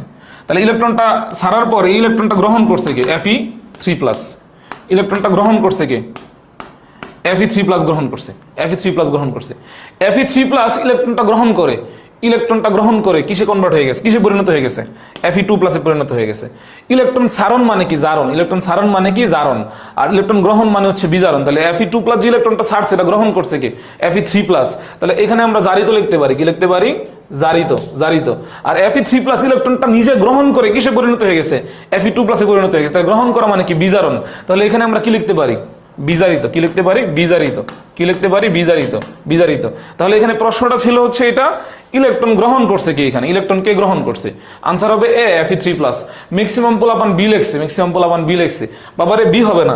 তাহলে আমরা একটা বেসিক জিনিস এখান থেকে জাস্ট ক্লাস থেকে এইটা মনে রাখি, ইলেকট্রন বারবার কে গ্রহণ করবে? কমেন্টে শুধু আমার সাথে এটা বলেন, ইলেকট্রন বারবার কে গ্রহণ করবে? Fe3+। ইলেকট্রন বারবার কে গ্রহণ করবে? Fe3+। শুধু এইটুকু মনে রাখেন, ইলেকট্রন বারবার কে গ্রহণ করবে? Fe3+। কে গ্রহণ করবে? Fe3+। তাহলে এই যে ডিহাইড্রোজেনেজ বিক্রিয়ায় এই যে ডি মানে হচ্ছে ডিলেশন, ডিলেট করা, হাইড্রোজেনটা যে ভেঙে ইলেকট্রন বের হয়েছিল, এই ইলেকট্রনটা কে গ্রহণ করবে? ইলেকট্রনটা কে গ্রহণ করবে? সাইটোক্রোমের মধ্যে কি আছে? আয়রন আছে। কি আছে? আয়রন আছে। তাহলে এই যে এখানে আয়রন, এই যে এখানেও আয়রন,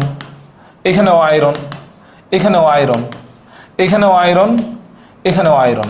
কিন্তু এই যে ইলেকট্রনটা কে গ্রহণ করে? Fe3+। তাহলে এখানে আমরা কি লিখবো? Fe3+। কারণ এই ইলেকট্রনটা কে গ্রহণ করতেছে? ইলেকট্রনটা Fe3+ গ্রহণ করতেছে। কি গ্রহণ করতেছে? Fe3+ গ্রহণ করতেছে। ঠিক আছে, আচ্ছা। আর Fe3+ এর এখানে কি লেখা? জারিত। তাহলে এখানে আমরা কি লিখবো? জারিত। এখন এই Fe3+ একটা ইলেকট্রন কি করবে? এই Fe3+ ইলেকট্রন গ্রহণ করলে, সে কিসে পরিণত হয়ে যায়? Fe2+। এই যে Fe2+ যখন ইলেকট্রন ছাড়ছে, তো ইলেকট্রন এখান থেকে ছেড়ে দিছে। Fe2+ ছাড়া নাই, হাইড্রোজেন থেকে বের হইছে। ইলেকট্রনটা গ্রহণ করছে কে? Fe3+। Fe3+ ইলেকট্রন গ্রহণ করে কিসে পরিণত হয়েছে? Fe3+ ইলেকট্রন গ্রহণ করে কিসে পরিণত হয়েছে? বলেন আমাকে। Fe3+ ইলেকট্রন গ্রহণ করে কিসে পরিণত হয়েছে? Fe2+। Fe2+ এ পরিণত হয়েছে। তাহলে এই যে Fe3+ ইলেকট্রন গ্রহণ করে কিসে পরিণত হয়েছে? Fe2+ এ পরিণত হয়ে গেছে। কিসে পরিণত হয়ে গেছে? Fe2+ এ পরিণত হয়ে গেছে। কিসে পরিণত হয়ে গেছে? Fe2+ এ পরিণত হয়ে গেছে। Very good Soumitra Das, very good. Fe2+ এ পরিণত হয়ে গেছে। ভেরি গুড নিতু দরুর্মি, ভেরি গুড। গেলমানুর রহমান, ভেরি গুড। Fe2+ এ পরিণত হয়ে গেছে। তাইফা গুনগুন, ভেরি গুড। Fe2+ এ পরিণত হয়ে গেছে। কিসে পরিণত হয়ে গেছে?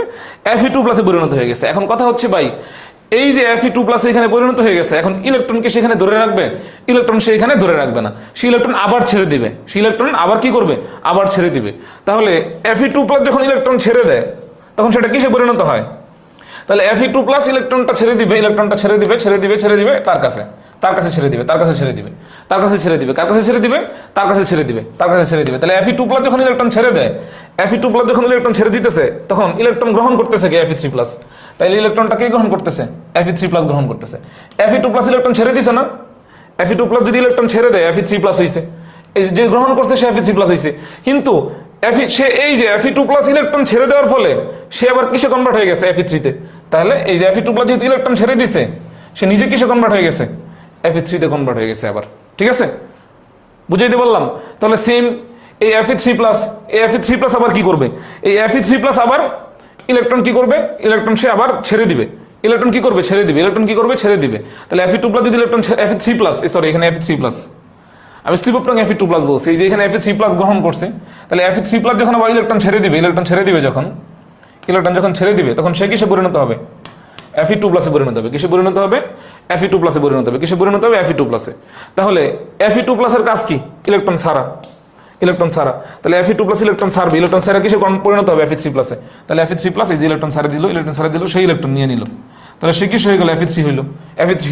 এখন Fe2+ ইলেকট্রন ছাড়লো, ইলেকট্রন যে ছাড়লো সে নিজে কি হয়ে গেল? Fe3। তাহলে Fe2+ ইলেকট্রন ছাড়া নিজেই যে Fe3 হয়ে গেছে। নিজে কি হয়ে গেছে? এই যে Fe3 হয়ে গেছে। কি হয়ে গেছে? Fe3 হয়ে গেছে। বুঝছেন? Fe3+ হয়ে গেছে। এখন Fe3 ইলেকট্রন কি ধরে রাখবে? ইলেকট্রন তো সে ধরে রাখবে না। ইলেকট্রন সে ধরে রাখবে না। সে আবার ইলেকট্রন ছেড়ে দিবে। তাহলে Fe3 যখন আমি বলি সেই ইলেকট্রন Fe3+ ইলেকট্রন নিছে মানে ইলেকট্রন গ্রহণ করছে। তাহলে ইলেকট্রন গ্রহণ করার পর আমি বারবার একটা জিনিস এখানে উল্টা বলছি, আগেরবার উল্টা বলছি। আচ্ছা, আগেরবার উল্টা বলছি। এটা হচ্ছে এটা, এই Fe3 ইলেকট্রন ছাড়া না, Fe3 যখন ইলেকট্রন গ্রহণ করে তখন সে Fe2+ এ পরিণত হয়। এই যে Fe2 যখন ইলেকট্রন ছাড়ছে সে Fe3 তে পরিণত হয়েছে। এই Fe3টা আবার ইলেকট্রন গ্রহণ করে Fe2 তে পরিণত হবে। কিসে পরিণত হবে? Fe2 তে পরিণত হবে। এই Fe2 আবার ইলেকট্রনটা এখানে ছেড়ে দিবে, এবং সে নিজে কিসে পরিণত হয়ে যাবে? Fe3 তে পরিণত হয়ে যাবে। কিসে পরিণত হয়ে যাবে? Fe3 তে পরিণত হয়ে যাবে। তাহলে এই যে ইলেকট্রনটা বাইরের তলে চলে আসছে, ভিতরের তল থেকে ইলেকট্রনটা বাইরের তলে চলে আসছে। আর এখানে কি ছিল? হাইড্রোজেন। তাহলে চিন্তা করেন, হাইড্রোজেন এবং ইলেকট্রন H+E, এটাকে আমরা কি বলতে পারি? হাইড্রোজেন বলতে পারি না? তাহলে এখানে যদি হাইড্রোজেন হয়, আর এই যে এখান থেকে যদি 1/4 অক্সিজেন ভিতরে ঢুকে, তাহলে এখানে আলটিমেটলি কি তৈরি হয়? পানি তৈরি হয়। কারণ এই যে এখানে অক্সিজেন, H+ প্রোটন আর ইলেকট্রন মিলে হাইড্রোজেন, তাহলে এখানে কি তৈরি হবে? পানি। হাফ অণু পানি তৈরি হবে। কি হবে? হাফ অণু পানি তৈরি হবে। ঠিক আছে, হাফ অণু পানি তৈরি হবে। ঠিক আছে, আচ্ছা। এখন দেখেন ইলেকট্রন ঠিক যতগুলো যেভাবে আসছে, সেম ইলেকট্রন ভিতরের তল থেকে বাইরের দিকে আসছে। এখন অ্যানায়ন যাবে। কে যাবে? অ্যানায়ন যাবে। বাইরে থেকে কে যাবে? বাইরে থেকে অ্যানায়ন যাবে। অ্যানায়ন যাবে। আমরা এটা কিভাবে মনে রাখতে পারি? এখানে যত প্লাস আছে, 2+ আছে, ঠিক আছে, সবটা তো গোলা অ্যানায়ন দিয়ে দেন। এখানে 3+ আছে, তাহলে এখানে 3টা অ্যানায়ন। এখানে 2+ আসছিল, তাহলে এখানে 2টা অ্যানায়ন। সেম এখানে 3+ আসছিল, এখানে এই কারণে 3টা অ্যানায়ন। এখানে 2+ আসছিল, এই কারণে এখানে 2টা অ্যানায়ন। সেম এই কারণে 3+ আসছিল, এখানে 3টা অ্যানায়ন। এখানে 2+ আসছিল, এখানে 2টা অ্যানায়ন। তাহলে দেখেন এখানে 3টা অ্যানায়ন, এখানে 2টা অ্যানায়ন। অ্যানায়নের পার্থক্য কয়টা আছে? একটা। কয়টা আছে? একটা। তাহলে এই একটা অ্যানায়ন ভিতরের দিকে চলে যাবে। একটা অ্যানায়ন কি হবে? ভিতরের দিকে চলে যাবে। এইভাবেই ইলেকট্রন ভিতরের তল থেকে বাইরের দিকে আসে এবং অ্যানায়ন বাইরের তল থেকে ভিতরের দিকে যায়। যেহেতু অ্যানায়ন বাইরে থেকে কোষের ভিতরে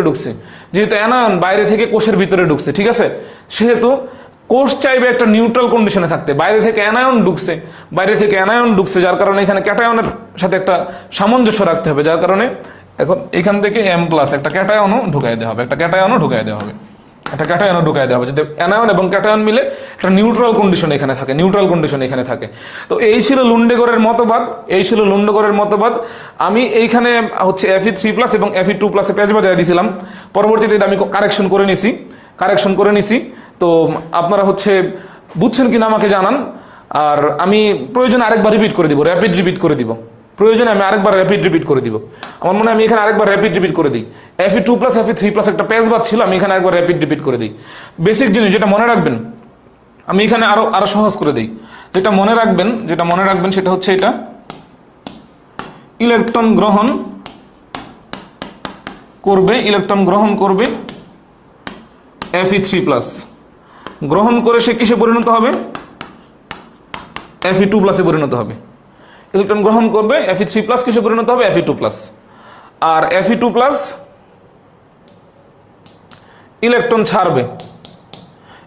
ছাড়লে এটা কিসে পরিণত হবে? Fe3 প্লাসে। জাস্ট এইটুকু মনে রাখেন। আচ্ছা, মুনমুন মহা বলতেছে হচ্ছে বেশি মনে নাই। আচ্ছা, এইটুকু মনে রাখেন, জাস্ট এইটুকু মনে রাখেন। আমি আরেকবার র্যাপিড রিপিট দিতেছি। আমি নিজেই Fe3 প্লাস Fe2 প্লাসের মধ্যে একটা কনফিউশন তৈরি করে ফেলছিলাম, স্লিপ অফ টাং বলতে গেলে। এটা বাইরের তল, এটা হচ্ছে ভেতরের তল। আমি আরেকবার র্যাপিড রিপিট দিতেছি। এটা হচ্ছে বাইরের তল, এটা হচ্ছে ভিতরের তল, ঠিক আছে? এটা হচ্ছে ভিতরের তল। আচ্ছা, তো ভিতরের তলে একটা বিক্রিয়া ঘটে, সেই বিক্রিয়াটার নাম কি? ডিহাইড্রোজেনেজ বিক্রিয়া। সেই বিক্রিয়াটার নাম কি? ডিহাইড্রোজেনেজ বিক্রিয়া। তো ডিহাইড্রোজেনেজের মানেটা কি? ডিহাইড্রোজিনেজের মানেটা কি? ডি শব্দটা আসছে ডিলেট থেকে। ডিলেট মানে হচ্ছে অপসারণ। হাইড্রো মানে হচ্ছে হাইড্রোজেন। নামের শেষে এজ আছে, এজ মানে হচ্ছে এনজাইম। তাহলে এই বিক্রিয়াতে এমন একটা এনজাইম থাকবে যেটা হাইড্রোজেন অপসারণ করবে। কি করবে? হাইড্রোজেন অপসারণ করবে। তার মানে হাইড্রোজেন যদি অপসারিত হয়, ব্যাপারটা কিরকম হয় আমরা যদি বলি, বিক্রিয়াটা হচ্ছে এরকম। হাইড্রোজেন থেকে H প্লাস, মানে প্রোটন আর ইলেকট্রন, এই দুইটা মিলে হাইড্রোজেন, ঠিক আছে? হাইড্রোজেন থেকে হাইড্রোজেন বের হইলে হাইড্রোজেন প্লাস বের করতে হলে ব্যাপারটা এরকম হয়। এটা মনে রাখেন জাস্ট। ইলেকট্রন গ্রহণ করবে অলওয়েজ Fe3 প্লাস, গ্রহণ করে কিসে পরিণত হবে? গ্রহণ করে সে Fe2 প্লাসে পরিণত হবে। আচ্ছা, তো ডিহাইড্রোজেনেজ প্রক্রিয়া এখান থেকে কি বের হইতেছে? ইলেকট্রন বের হইতেছে। আর এই দিক দিয়ে কি বের হইতেছে? H প্লাস, প্রোটন বের হইতেছে। আর এখানে সাইটোক্রোম আছে। কি আছে? সাইটোক্রোম আছে। আগে বেবি, যার কারণে হচ্ছে সাইটোক্রোম বি। তারপর হচ্ছে চিলড্রেন, তার মানে চিলড্রেন, সাইটোক্রোম সি। তারপর হচ্ছে অ্যাডাল্ট, সাইটোক্রোম এ। যেহেতু সাইটোক্রোমের মধ্যে আয়রন থাকে, আচ্ছা, যেহেতু না, আমি কনফিউশন না জিমি ভাই, আমি আরেকবার র্যাপিড রিপিট দিতেছি ওদের জন্য র্যাপিড রিপিট দিতেছি। যেহেতু সাইটোক্রোমে আয়রন থাকে, সেহেতু এই যে এখানে আয়রন, আমি লাল করতে চাই নাই, তারপরে লাল হয়ে গেছে। আচ্ছা, আয়রন, এই যে আয়রন।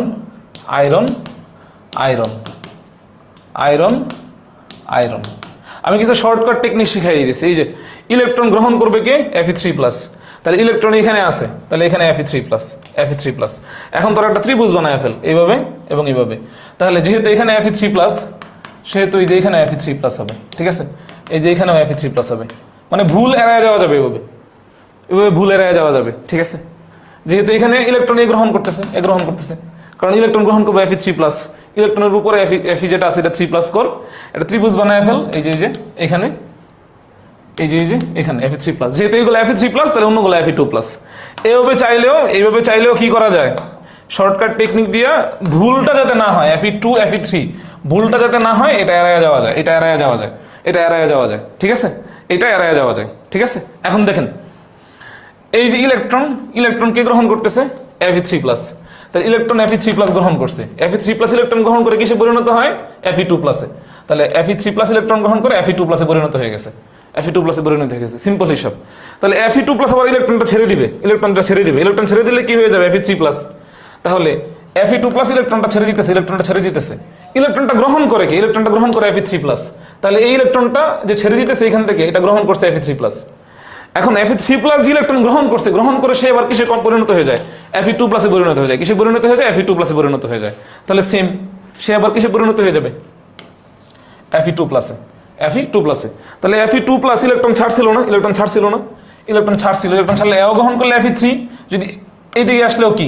Fe3, যার কারণে এরো চিহ্নটা এইদিকে দেওয়া, Fe2 প্লাস কি করে? ইলেকট্রন ছাড়ে। Fe2 প্লাস যদি ইলেকট্রন ছাড়ে, তাহলে ইলেকট্রন গ্রহণ করবে Fe3। তাহলে এই যে এই ইলেকট্রন Fe3 গ্রহণ করবে, তাহলে Fe3 ইলেকট্রন গ্রহণ করলো। তাহলে আলটিমেটলি Fe2 ইলেকট্রন ছাড়লে এটা কি হবে? Fe3 হবে। সে তো ইলেকট্রন ছেড়ে দিয়েছে, সেখানে Fe3 হয়ে গেছে। সেম। তাহলে Fe3 ইলেকট্রন নিজে গ্রহণ করে কিসে কনভার্ট হয়? Fe2 তে কনভার্ট হয়। ইলেকট্রন নিজে গ্রহণ করে Fe2 তে কনভার্ট হইছে। কিসে কনভার্ট হইছে? Fe2 তে কনভার্ট হইছে। সেম, Fe2 ইলেকট্রন ছাড়ে, ইলেকট্রন ছেড়ে দেয়। তাহলে ইলেকট্রন ছেড়ে দিল Fe2 ইলেকট্রন ছেড়ে দিল, ইলেকট্রন ছেড়ে দিছে। Fe2 ইলেকট্রন ছাড়লে কি সে নিজে কি হয়ে যায়? Fe3 হয়ে যায়। তাহলে Fe2 ইলেকট্রন ছেড়ে দিল, Fe3 হয়ে গেছে, Fe2 হয়ে গেছে। এখন কনফিউশন ক্লিয়ার? জিমি ভাই কনফিউশন ক্লিয়ার কিনা বলেন? তাহলে এই যে এই বাইরের তলে ইলেকট্রন ছিল ভিতরের তলে, ইলেকট্রন ছিল ভিতরের তলে, এই সাইটোক্রোম নামক বাহকের মাধ্যমে বাহিত হয়ে হয়ে সে বাইরের তলে চলে আসছে। এখন কথা হচ্ছে ভাই, এই যে একটা ইলেকট্রন এই ভিতরের তল থেকে বাইরের তলে আনতে এই সাইটোক্রোম নামক এত কাহিনী করার দরকারটা কি ছিল? সরাসরি ধরতো আর ঢিল মেরে পাঠায় দিত, মানে হইল না, এত পোষাইতেছে না অনেকের। যাই হোক, দেখেন এখন কনফিউশন ক্লিয়ার কিনা বলেন? জিমি ভাই আছে কিনা লাইভে? জিমি ভাই এখন কনফিউশন ক্লিয়ার? আচ্ছা দেখেন এখন ক্লিয়ার কিনা বলেন? তাহলে ইলেকট্রন এখানে চলে আসছে, ইলেকট্রন এখানে চলে আসছে। আমি এটুকু মুছে দিব, এটুকু মুছে দিব, এটুকু মুছে দিব। নো কনফিউশন, কারো কোনো কনফিউশন নাই। সবার ক্লিয়ার? সবার ক্লিয়ার কিনা কমেন্টে জানান তো, কমেন্টে জানান সবার ক্লিয়ার কিনা। আচ্ছা এখন দেখেন এই যে এখানে তো H+ আছে, আর এখানে এই যে E- মানে ইলেকট্রন, তাহলে H+ প্রোটন আর ইলেকট্রন এই দুইটা মিলে কি? হাইড্রোজেন। তাহলে এই দুইটা মিলে আমরা এখানে হাইড্রোজেন লিখতে পারি, হাইড্রোজেন লিখতে পারি, কি লিখতে পারি? হাইড্রোজেন লিখতে পারি, কি লিখতে পারি? হাইড্রোজেন। আচ্ছা হাইড্রোজেন লিখতে পারি। আর এই যে বাইরের তলে আছে অক্সিজেন, অক্সিজেন, তাহলে অক্সিজেন আর এখানে হাইড্রোজেন, এটা আর এখানে এইভাবে লেখার দরকার নাই, সরাসরি আমরা লিখে ফেলতে পারি। অক্সিজেন এবং হাইড্রোজেন মিলে এখানে কি তৈরি করে ফেলবে? পানি। পানি। এই 1/4 1/2 এটা কেন হইলো? এটা হচ্ছে আলটিমেটলি মানে হচ্ছে কেমিস্ট্রিতে আপনারা পড়ছেন সমতাকরণে, ঠিক আছে? আচ্ছা এখন আচ্ছা আচ্ছা ক্লিয়ার সবাই? সবাই কি ক্লিয়ার? আচ্ছা তাহলে আমি এই পার্টটুকু মুছে ফেলতেছি, এই পার্টটুকু মুছে ফেলতেছি, এই পার্টটুকু মুছে ফেলতেছি, এই পার্টটুকু আমরা মুছে ফেলতেছি। এখন এই পার্টটুকু আমি মুছে ফেলতেছি, কিন্তু বেসিকটা ছিল এই পার্টি, বেসিকটা ছিল এই পার্টি, ঠিক আছে? বেসিকটা ছিল এই পার্টি, বেসিকটা ছিল এই পার্টি। এটা আমি অন্য কালে ইউজ করি এখানে। Okay fine. এখন পজিটিভ নেগেটিভ আয়নের ব্যাপার আছে। এই পাশে যদি অ্যানায়ন A- অ্যানায়ন থাকে, এখন অ্যানায়ন বাইরের তল থেকে, এটা তো বাইরে ছিল, এটা তো বাইরে ছিল, আর এটা ছিল কোষের অভ্যন্তর, এটা ছিল কোষের অভ্যন্তর, কোষের অভ্যন্তর। আর এই যে টোটাল এরিয়াটা এটা ছিল কোষ ঝিল্লি, এইটুকু ছিল কোষ ঝিল্লি, এটুকু কি ছিল? কোষ ঝিল্লি ছিল। কি ছিল? কোষ ঝিল্লি। তাহলে দেখেন এই যে অ্যানায়ন এখানে আলটিমেটলি যার যার চার্জ যত ঠিক ততটা অ্যানায়ন থাকবে এখানে, ঠিক ততটা এখানে থাকবে, ঠিক আছে? আচ্ছা এই যে এখানে Fe3+ আছে, এই কারণে এখানে 3টা অ্যানায়ন, এখানে Fe2+ আছে এই কারণে 2টা অ্যানায়ন, ঠিক আছে? Fe2+ আছে 2টা অ্যানায়ন, Fe3+ আছে 3টা অ্যানায়ন, ঠিক আছে? Fe3+ আছে 3টা অ্যানায়ন, Fe2+ আছে 2টা অ্যানায়ন। তাহলে 3 আর 2, তাহলে আলটিমেটলি এদের মধ্যে ব্যবধান কত থাকতেছে? ব্যবধান কত থাকতেছে? ঠিক আছে, ব্যবধান কত থাকতেছে? একটা। কয়টা? একটা। তাহলে এই যে একটা ব্যবধান যে আছে অ্যানায়নের, সেই একটা অ্যানায়নটাই কোষের অভ্যন্তরে ঢুকে গেছে, কোষের অভ্যন্তরে ঢুকে গেছে। তাহলে কোষের অভ্যন্তরে নেগেটিভ চার্জ বেড়ে গেছে না? কোষের অভ্যন্তরে কি হয়ে গেছে? নেগেটিভ চার্জ বেড়ে গেছে। কোষ সবসময় নিউট্রাল কন্ডিশনে থাকতে চায়। দ্যাটস ওয়াই যেহেতু অ্যানায়ন কোষের বাইরে থেকে ভিতরে যাইতেছে, সেহেতু নিউট্রাল করার জন্য এটাকে বাইরে থেকে একটা ক্যাটায়ন বাইরে থেকে আলটিমেটলি ভিতরে ঢুকাই দেওয়া হবে, মানে বাইরে থেকে ভিতরে চলে যাবে। ক্যাটায়ন অ্যানায়ন মিলে সবকিছু ঠিকঠাক হয়ে যাবে। সবাই কি ক্লিয়ার এখন? এটাই ছিল লুন্ডেগরের মতবাদ, এটাই ছিল লুন্ডেগরের মতবাদ। Very good. দেখেন আমি আমার ইন্টারমিডিয়েটে যখন আমি ছিলাম তখন কিন্তু আমি এটা পড়ি নাই, ঠিক আছে? এরপর আমি প্রতি বছর যখন এটা পড়াইতে তখন আমি পড়ে আসি, পড়ে এসে পড়ানোর চেষ্টা করি, এবং আমি প্রতিবারে যখন এটা পড়াই নতুন কিছু শিখি। তো আপনারা সবাই বুঝছেন কিনা এটা বলেন? আগের পার্টে যেটা ছিল Fe2+ এবং Fe3+, আমি হিসাব মিলাই ফেলছি, কিন্তু আলটিমেটলি একটা কনফিউশন ক্রিয়েট হয়েছিল, কিন্তু এখন আলটিমেটলি আশা করি সবাই ক্লিয়ার। সবাই ক্লিয়ার কিনা আমাকে বলেন? মাহবুবা বৈশাখী 1, হুসনা আক্তার ক্লিয়ার। সবাই ক্লিয়ার কিনা আমাকে বলেন? সবাই ক্লিয়ার কিনা বলেন? এখানে একটা ব্যাপার আছে, এখানে একটা ব্যাপার আছে, এখানে একটা ব্যাপার আছে। এই ব্যাপারটা আপনারা বড় হয়ে শিখবেন, বড় হয়ে শিখবেন। Electrochemical gradient, electrochemical gradient, electrochemical gradient, electrochemical gradient. আপনারা যখন ইউনিভার্সিটিতে পড়বেন, ইউনিভার্সিটিতে হচ্ছে যখন গিয়ে হচ্ছে কি বলে এটাকে বায়োকেমিস্ট্রি মানে হচ্ছে মলিকুলার বায়োলজি সাবজেক্টে পড়বেন, বা মাইক্রোবায়োলজি সাবজেক্টে পড়বেন, ফার্মাসি সাবজেক্টে পড়বেন, জেনেটিক ইঞ্জিনিয়ারিং এন্ড বায়োটেকনোলজি সাবজেক্টে পড়বেন, তারপর হচ্ছে মেডিকেল কলেজে যখন পড়বেন, তখন আলটিমেটলি ইলেকট্রোকেমিক্যাল গ্রেডিয়েন্ট এই শব্দটার সাথে আলটিমেটলি আপনারা পরিচয় পাবেন। কেমিস্ট্রিতেও আছে, কেমিস্ট্রি, কেমিক্যাল ইঞ্জিনিয়ারিং, এইসব ব্যাপারগুলোতে আছে ইলেকট্রোকেমিক্যাল গ্রেডিয়েন্ট, ঠিক আছে? গ্রেডিয়েন্ট মানে হচ্ছে আসলে দুইটা জিনিসের মধ্যে যে পার্থক্য হয়, কেমিক্যাল এবং ইলেকট্রো, জারণ মানে চার্জ সংখ্যা এবং পরিমাণ সংখ্যা, বাইরে ভিতরে যে পার্থক্যটা, এইটা এখানে ইলেকট্রোকেমিক্যাল গ্রেডিয়েন্ট হিসেবে ইউজ হয়েছে। আপনাদের বইয়ের মধ্যে বিস্তারিত দেওয়া নাই, এগুলো আপনারা গ্র্যাজুয়েশনে গিয়ে পড়বেন, গ্র্যাজুয়েশনে গিয়ে পড়বেন। বাট যা আমি পড়াইলাম এইটুকু is more than enough, more than enough, ঠিক আছে? সবাই ক্লিয়ার কিনা বলেন? সবাই ক্লিয়ার কিনা বলেন? না আটকে যায় নাই তো? আচ্ছা আলহামদুলিল্লাহ ক্লিয়ার। তাহলে আমরা সামনের দিকে যাই। লুন্ডেগড়ের মতবাদ শেষ আমাদের। উফ, লুন্ডেগড়ের মতবাদ আমাদের শেষ। আচ্ছা, লুন্ডেগড়ের মতবাদ আমাদের শেষ। এখন আমরা হচ্ছে পড়বো, কি পড়বো? প্রোটন অ্যানায়ন কো ট্রান্সপোর্ট মতবাদ। কি পড়বো? প্রোটন অ্যানায়ন কো ট্রান্সপোর্ট মতবাদ। কি পড়বো? প্রোটন অ্যানায়ন কো ট্রান্সপোর্ট মতবাদ। কি পড়বো? প্রোটন অ্যানায়ন কো ট্রান্সপোর্ট মতবাদ। কি পড়বো? প্রোটন অ্যানায়ন কো ট্রান্সপোর্ট মতবাদ পড়বো। কি পড়বো? প্রোটন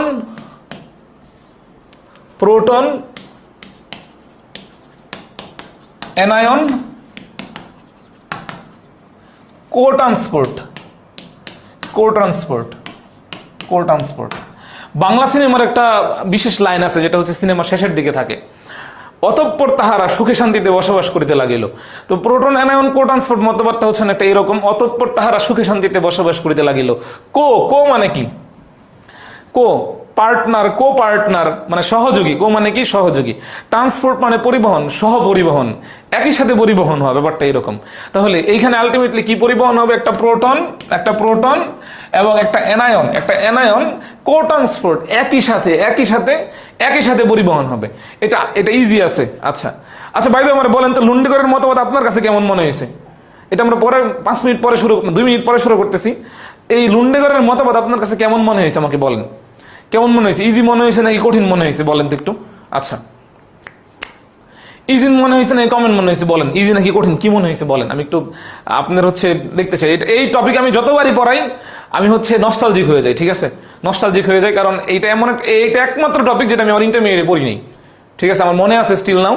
আমি অনেকে ইন্টিগ্রেশন বাদ দেয়, ডিফারেন্সিয়েশন বাদ দেয়, তারপরে জৈবযোগ বাদ দেয়। ঠিক আছে, বাট এইটা একমাত্র টপিক যেটা আমি পড়ি নাই, আমার কাছে ভালো লাগে নাই। আচ্ছা যাই হোক, একজন বলছে ভালো না বলে খুব একটা মানে ইমোশনাল ইমোটিকন দিছে। আচ্ছা ওকে।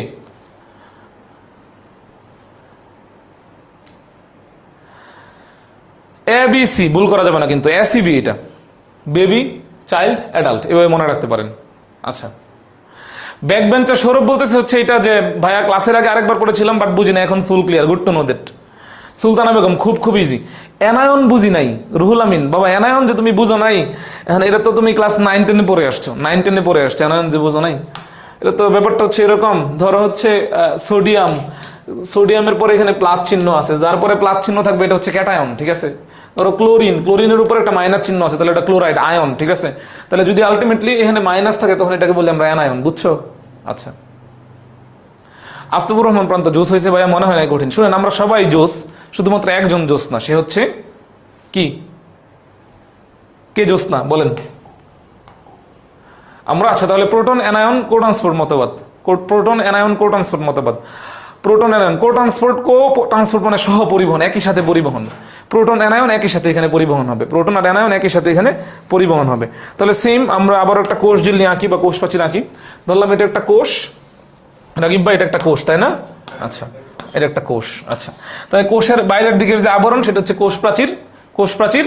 আচ্ছা, এবং এখানে যে ঝিল্লিটা আছে তার নাম কোষ ঝিল্লি। আমরা জানি কোষ ঝিল্লি হচ্ছে দ্বিস্তরী, এই যে কোষ ঝিল্লি দ্বিস্তরী। তাহলে আমি এই যে এই পার্টটুকু এখন কেটে নিয়ে জুম করতেছি। তাহলে জুম যদি করে ফেলি তাহলে যেটা হচ্ছে কোষ ঝিল্লি, এটা হচ্ছে কোষ ঝিল্লি। এটা কি? এটা হচ্ছে কোষ ঝিল্লি। তাহলে এটা হচ্ছে আমার বাইরের দিকের অংশ, এটা হচ্ছে আমার বাইরের দিকের অংশ, কারণ কোষ ঝিল্লির বাইরের দিকের অংশ। এটা হচ্ছে আমার অভ্যন্তর বা ভিতরের দিকের অংশ। তাহলে এই যেটা হচ্ছে আমার অভ্যন্তর বা ভিতরের দিকের অংশ। এখন আচ্ছা, বিজ্ঞানী উদ্বিগ্লুম্বা, আপনি বুঝতে পারেন না তাতে কি হয়েছে, আমরা ঠিকই বুঝতে পারছি। আচ্ছা যাই হোক, জেনে ভালো লাগলো। আচ্ছা দেখেন, এইখানে বেশ কিছু ট্রান্সপোর্টার প্রোটিন থাকবে। কি থাকবে? ট্রান্সপোর্টার প্রোটিন থাকবে। What do you mean by transporter protein? Transporter protein,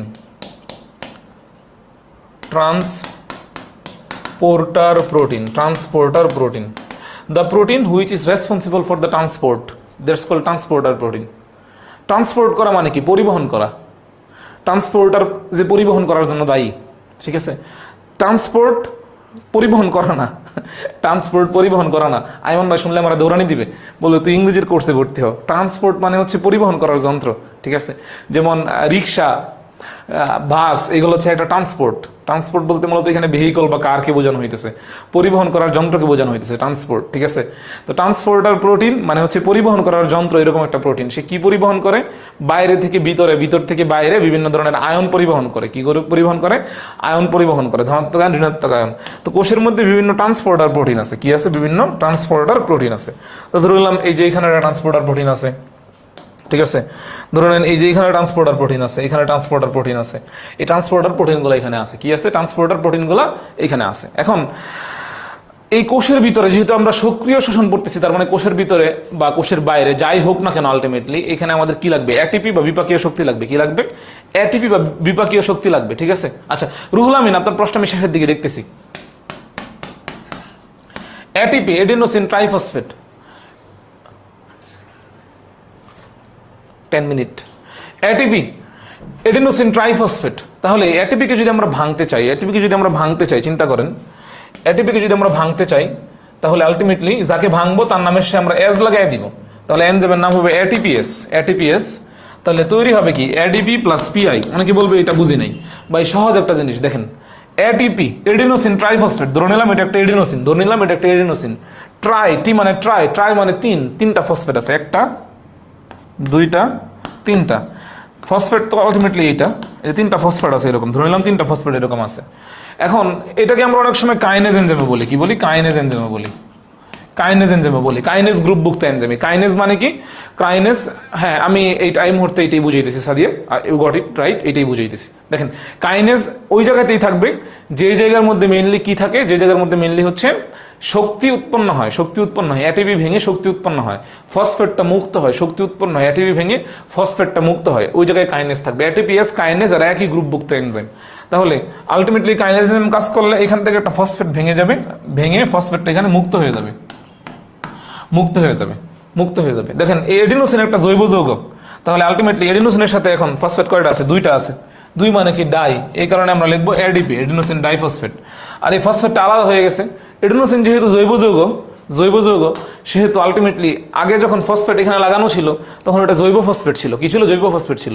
যখন ওটা আলাদা হয়ে গেছে তখন সেটা কি হয়ে গেছে? অজৈব ফসফেট। কি হয়ে গেছে? অজৈব ফসফেট। এই কারণে আই মানে ইনঅর্গানিক, পি মানে ফসফেট, এটাকে আমরা ইনঅর্গানিক ফসফেট বলতেছি। কি বলতেছি? ইনঅর্গানিক ফসফেট বলতেছি। তো মেইনলি কোষের ভিতরে এখানে এরকম এটিপি, এটিপিটা ভেঙে কি হয়ে যাবে? ADP plus PI, inorganic phosphate হবে। কি হবে? ইনঅর্গানিক ফসফেট হবে। তো এই যে এটিপি ভেঙে গেলে, এটিপি ভেঙে গেলে কি হয়? এই শক্তির কারণে কোষের ভিতর থেকে কিছু প্রোটন, কোষের ভিতর থেকে কিছু প্রোটন বাইরে বের হয়ে যায়, কোষের ভিতর থেকে কিছু প্রোটন বাইরে বের হয়ে যায়। কোষের ভিতর দিকে যে, এটা আসলে ট্রান্সপোর্টার প্রোটিন না, এটাকে আমরা বলি প্রোটন পাম্প। এটাকে আমরা কি বলি? এটাকে বলি আমরা প্রোটন পাম্প। এটাকে আমরা কি বলি? Proton pump. এটা এক ধরনের পাম্প বা নল, এটা এক ধরনের পাম্প বা নল, এটা একটা ধরনের পাম্প বা নল, যে নল দিয়া প্রোটন কোষের ভিতর থেকে বাইরে বের হয়ে আসে। এই কারণে এটাকে বলি আমরা প্রোটন পাম্প। এটা এখান দিয়ে যদি সোডিয়াম বের হয়ে যেত তাহলে আমরা কি পাম্প বলতাম? সোডিয়াম পাম্প বলতাম। এখান দিয়ে যদি পটাশিয়াম বের হয়ে যেত তাহলে এটাকে আমরা কি বলতাম? পটাশিয়াম পাম্প বলতাম। পাম্প মানে হচ্ছে এরকম একটা নল, এদিক দিয়ে যা যাবে সেটা তার পাম্প। এদিক দিয়ে যদি ধরেন হচ্ছে বিজ্ঞানী অবদিক লম্বা চলে যায় তাহলে হচ্ছে বিজ্ঞানী অবদিক লম্বা পাম্প, ঠিক আছে। এদিকে যদি সোডিয়াম চলে যায় তাহলে এটা সোডিয়াম পাম্প। এই দিকটা কি গেছে? প্রোটন গেছে, এই কারণে এটার নাম কি? Proton pump. তাহলে কোষের ভিতর থেকে প্রোটন বাইরে চলে আসছে। কি চলে গেছে? বাইরে চলে আসছে, বাইরে চলে আসছে। এখন এই প্রোটনের সাথে আবার পিএইচ জড়িত, প্রোটনের সাথে আবার কি? পিএইচ জড়িত। কারণ আমরা জানি pH is equal to minus log of H plus, ঠিক আছে। এটা যদি পিএইচ স্কেল হয়, এখানে 7, এখানে হচ্ছে 0, এখানে হচ্ছে 14, এখানে কি? এখানে হচ্ছে 14, ঠিক আছে, এখানে হচ্ছে 14। তাহলে আলটিমেটলি এইচ প্লাস যদি কোথাও কমে, তাহলে আলটিমেটলি কি? পিএইচ এর মান আর এইচ প্লাস এরা একে অপরের সাথে রিলেটেড। তাহলে বোঝার চেষ্টা করেন, এইচ প্লাস এখানে কমতেছে, এইচ প্লাস ভিতর থেকে বাইরে চলে আসতেছে না, এইচ প্লাস ভিতর থেকে বাইরে চলে আসতেছে, তার মানে এইচ প্লাস বাইরে এখন বেশি আছে, তাহলে যেখানে এইচ প্লাস বেশি তার মানে সেখানে কি? অ্যাসিডিক কন্ডিশন বেশি। অ্যাসিডিক কন্ডিশন যদি বেশি থাকে তার মানে পিএইচ এর মান এখানে কম আছে, ব্যাপারটা বুঝছেন? আর আমি আবারও বলতেছি, কোষের ভিতরে এটিপি থাকে। কি থাকে? এটিপি থাকে। এই এটিপিটা ভেঙে কি হয়ে যাবে? এডিপি আর অজৈব ফসফেট হয়ে যাবে। এই এটিপি বা শক্তি যে ভাঙার কারণে কোষের ভিতর থেকে প্রোটন একটা পাম্প দিয়া বাইরে বের হয়ে যেতেছে। এই কারণে এটাকে আমরা কি বলতেছি? প্রোটন পাম্প বলতেছি। এখন যেহেতু প্রোটন বাইরে বেশি হয়ে যেতেছে, তার মানে সেখানে অ্যাসিডিক কন্ডিশন হয়ে যেতেছে, কারণ আলটিমেটলি প্রোটন বা H+ যেখানে বেশি থাকে, H+ যেখানে বেশি থাকে সেখানে তো অ্যাসিডিক কন্ডিশন থাকে, তার মানে বাইরে তখন পিএইচ এর মান থাকবে কম, পিএইচ এর মান থাকবে কম। যেহেতু H+ ভিতর থেকে বাইরে বেরিয়েছে, তার মানে কোষের ভিতরে কি হইতেছে, H+ কমে যেতেছে। যেহেতু কোষের ভিতরে H+ কমে যেতেছে, সেহেতু কোষের ভিতরে পিএইচ এর মান বেড়ে যাবে, পিএইচ এর মান বেড়ে যাবে। কি হয়ে যাবে? পিএইচ এর মান বেড়ে যাবে। কি হয়ে যাবে? পিএইচ এর মান বেড়ে যাবে। এইটুকু বুঝছেন সবাই? এইটুকু সবাই বুঝছেন? এইটুকু বুঝছেন? তখন আলটিমেটলি একটা প্রোটন মোটিভ ফোর্স বা প্রোটনের গতিময় একটা বল কাজ করে, প্রোটনের গতিময় একটা বল কি হয়, বল কাজ করে। ঠিক আছে, বুঝছেন এটা?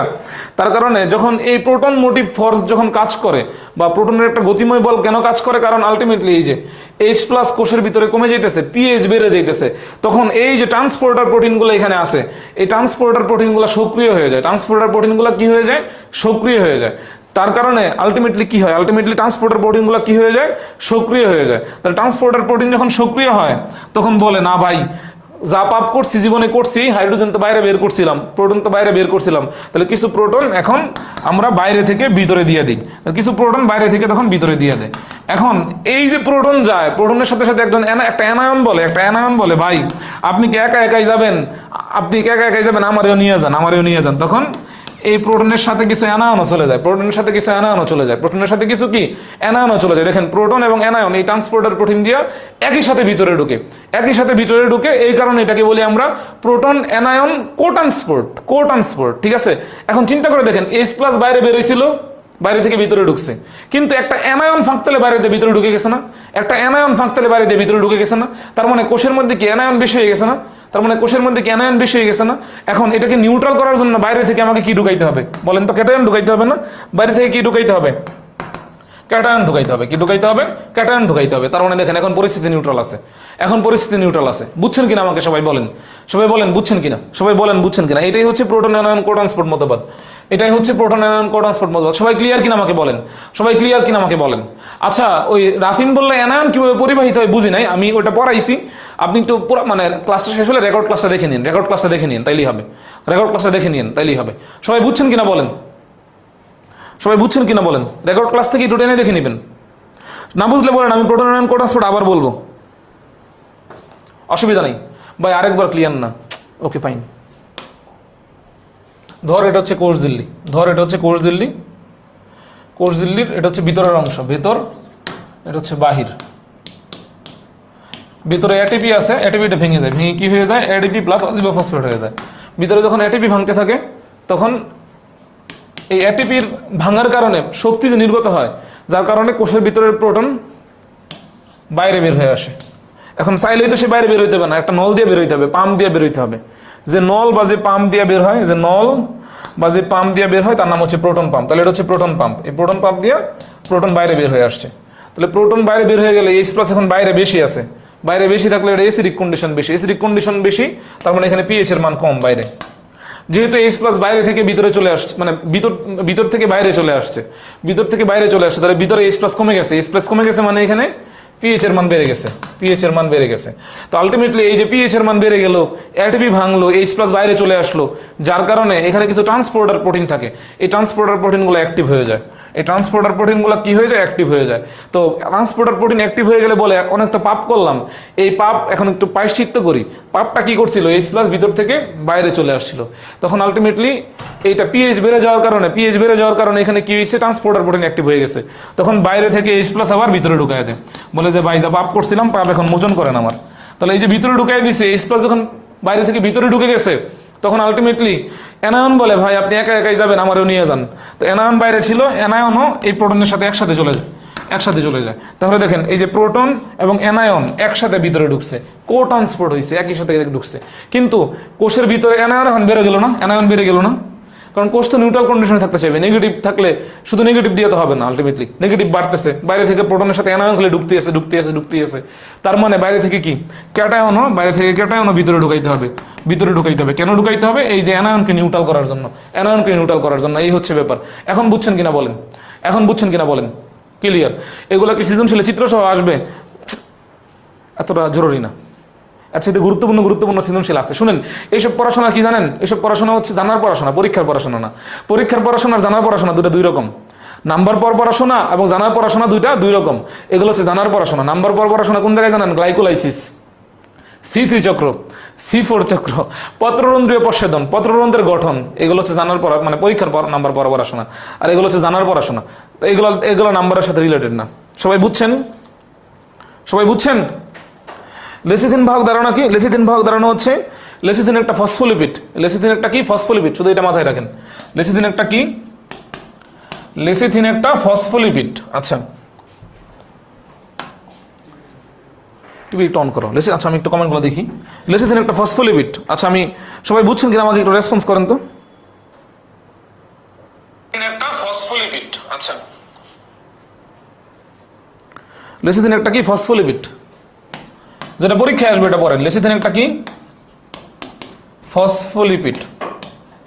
Phospholipid, lipid. এই লিপিড ভাঙলে কি হয়? লিপিড ভাঙলে হয় ফ্যাটি অ্যাসিড আর গ্লিসারল। লিপিড ভাঙলে কি হয়? ফ্যাটি অ্যাসিড আর গ্লিসারল হয়। ফ্যাটি অ্যাসিড আর গ্লিসারল হয়। ফ্যাটি অ্যাসিড আর গ্লিসারল হয়। আর ফসফো মানে হচ্ছে ফসফেট।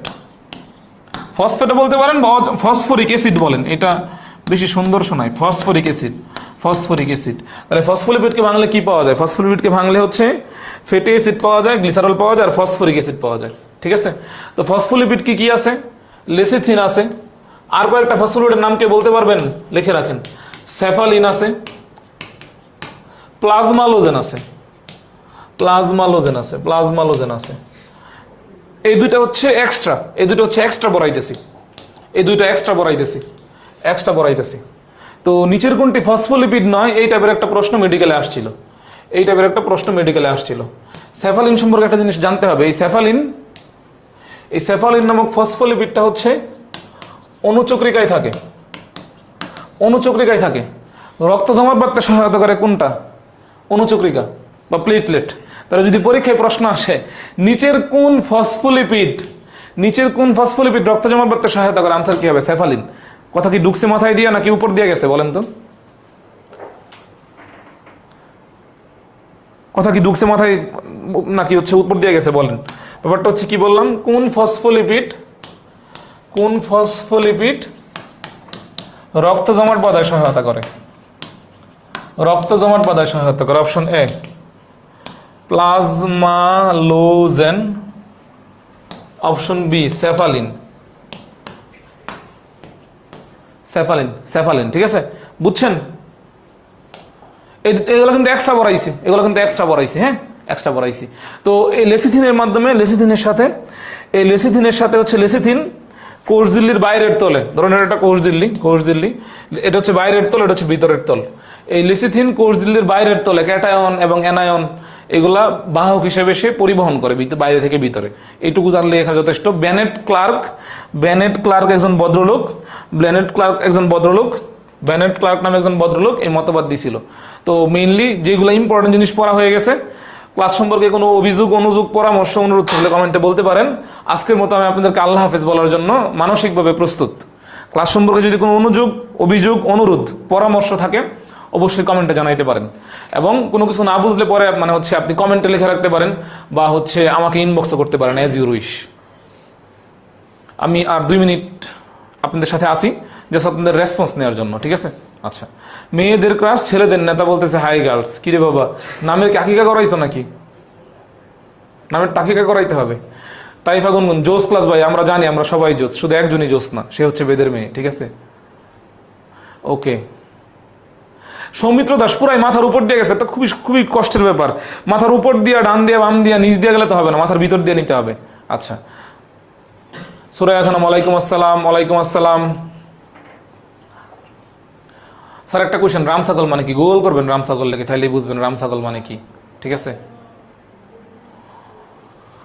ওকে ভাই। কোন বই থেকে পড়াই দিয়েছেন? আমি অলওয়েজ একজন, ভুটানের জন্য আমি একজন ফলো করি অলওয়েজ, আবুল হাসান স্যার। ঠিক আছে,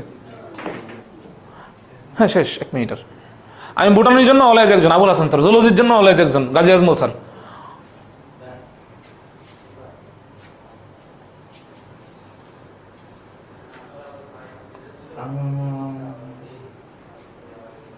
একজন প্রশ্ন করছে ভাই প্রাইভেট মেডিকেলে বললে প্রতি মাসে কত হাজার করে টাকা লাগে? আচ্ছা তৌফিক, I think I should give the answer. আচ্ছা আরেক মিনিট, প্রাইভেট মেডিকেলের ব্যাপারটা বলি। প্রাইভেট মেডিকেলে ভর্তির জন্য শুরুতে আপনাকে একটা ইনস্টলমেন্ট ফি দিতে হয়, ঠিক আছে? এটা আমাদের সময় ছিল মোস্ট প্রবাবলি 15,60,000 টাকা। আমাদের সময় ছিল 15,60,000 টাকা, এটা ভর্তির সময় জমা দিতে হয়। তো এখন মেনলি হচ্ছে এটা 18 লাখ প্লাস হয়েছে, এটা ভর্তির সময় আপনাকে দিতে হবে, ভর্তির সময় এটা আপনাকে দিতে হবে, ঠিক আছে? আর হচ্ছে প্রতি মাসে হচ্ছে টিউশন ফি থাকে, প্রতি মাসে হচ্ছে টিউশন ফি থাকে। এটা আসলে মেডিকেল মানে হচ্ছে এক এক মেডিকেল এক এক রকম, এক এক মেডিকেল এক এক রকম, ঠিক আছে? এক এক মেডিকেল এক এক রকম, ঠিক আছে? আচ্ছা, তো যেমন কোনো মেডিকেলে 8,000 প্লাস, কোনো মেডিকেলে হচ্ছে 10,000, এক এক মেডিকেল এক এক রকম। আর পরীক্ষার সময় হচ্ছে কিছু ফি লাগে। তো দেখা গেছে হচ্ছে আপনি 5 বছর এমবিবিএস কমপ্লিট করতে হচ্ছে আপনার অলমোস্ট হচ্ছে কত লাখ আমার মতে হচ্ছে মানে মিনিমাম 25 থেকে 30 লক্ষ টাকার একটা মানে হচ্ছে বাজেট রাখতে হবে আর কি, মিনিমাম। আচ্ছা ঠিক আছে, মিনিমাম। আচ্ছা দাগানবের পিডিএফ দিয়ে দিব, ঠিক আছে? আজকের মতো বিদায়, আল্লাহ হাফেজ, আজকের মতো বিদায়। আচ্ছা আরেকটা ব্যাপার, একজন বলতেছে বাপ রে বাপ, ঠিক আছে? এটা হচ্ছে এটা তৌফিক জানে ব্যাপারটা সম্পর্কে। আচ্ছা এটা হচ্ছে এটা যে প্রাইভেট মেডিকেল একটা কোটা আছে, এটাকে বলি আমরা poor and meritorious quota. Poor and meritorious quota, এটা হচ্ছে দরিদ্র মেধাবী কোটা বলে। প্রত্যেক প্রাইভেট মেডিকেল কলেজে হচ্ছে প্রাইভেট মেডিকেল কলেজে 5% সিট বরাদ্দ থাকে। এটা সরকার থেকে স্কলারশিপ দেওয়া হয়। এখানে কি মানে সুবিধাটা কি বলি, এই যে শুরুতে যে 18 লক্ষ টাকা লাগে ভর্তির জন্য, এটা হচ্ছে মাফ, এই টাকা লাগবে না।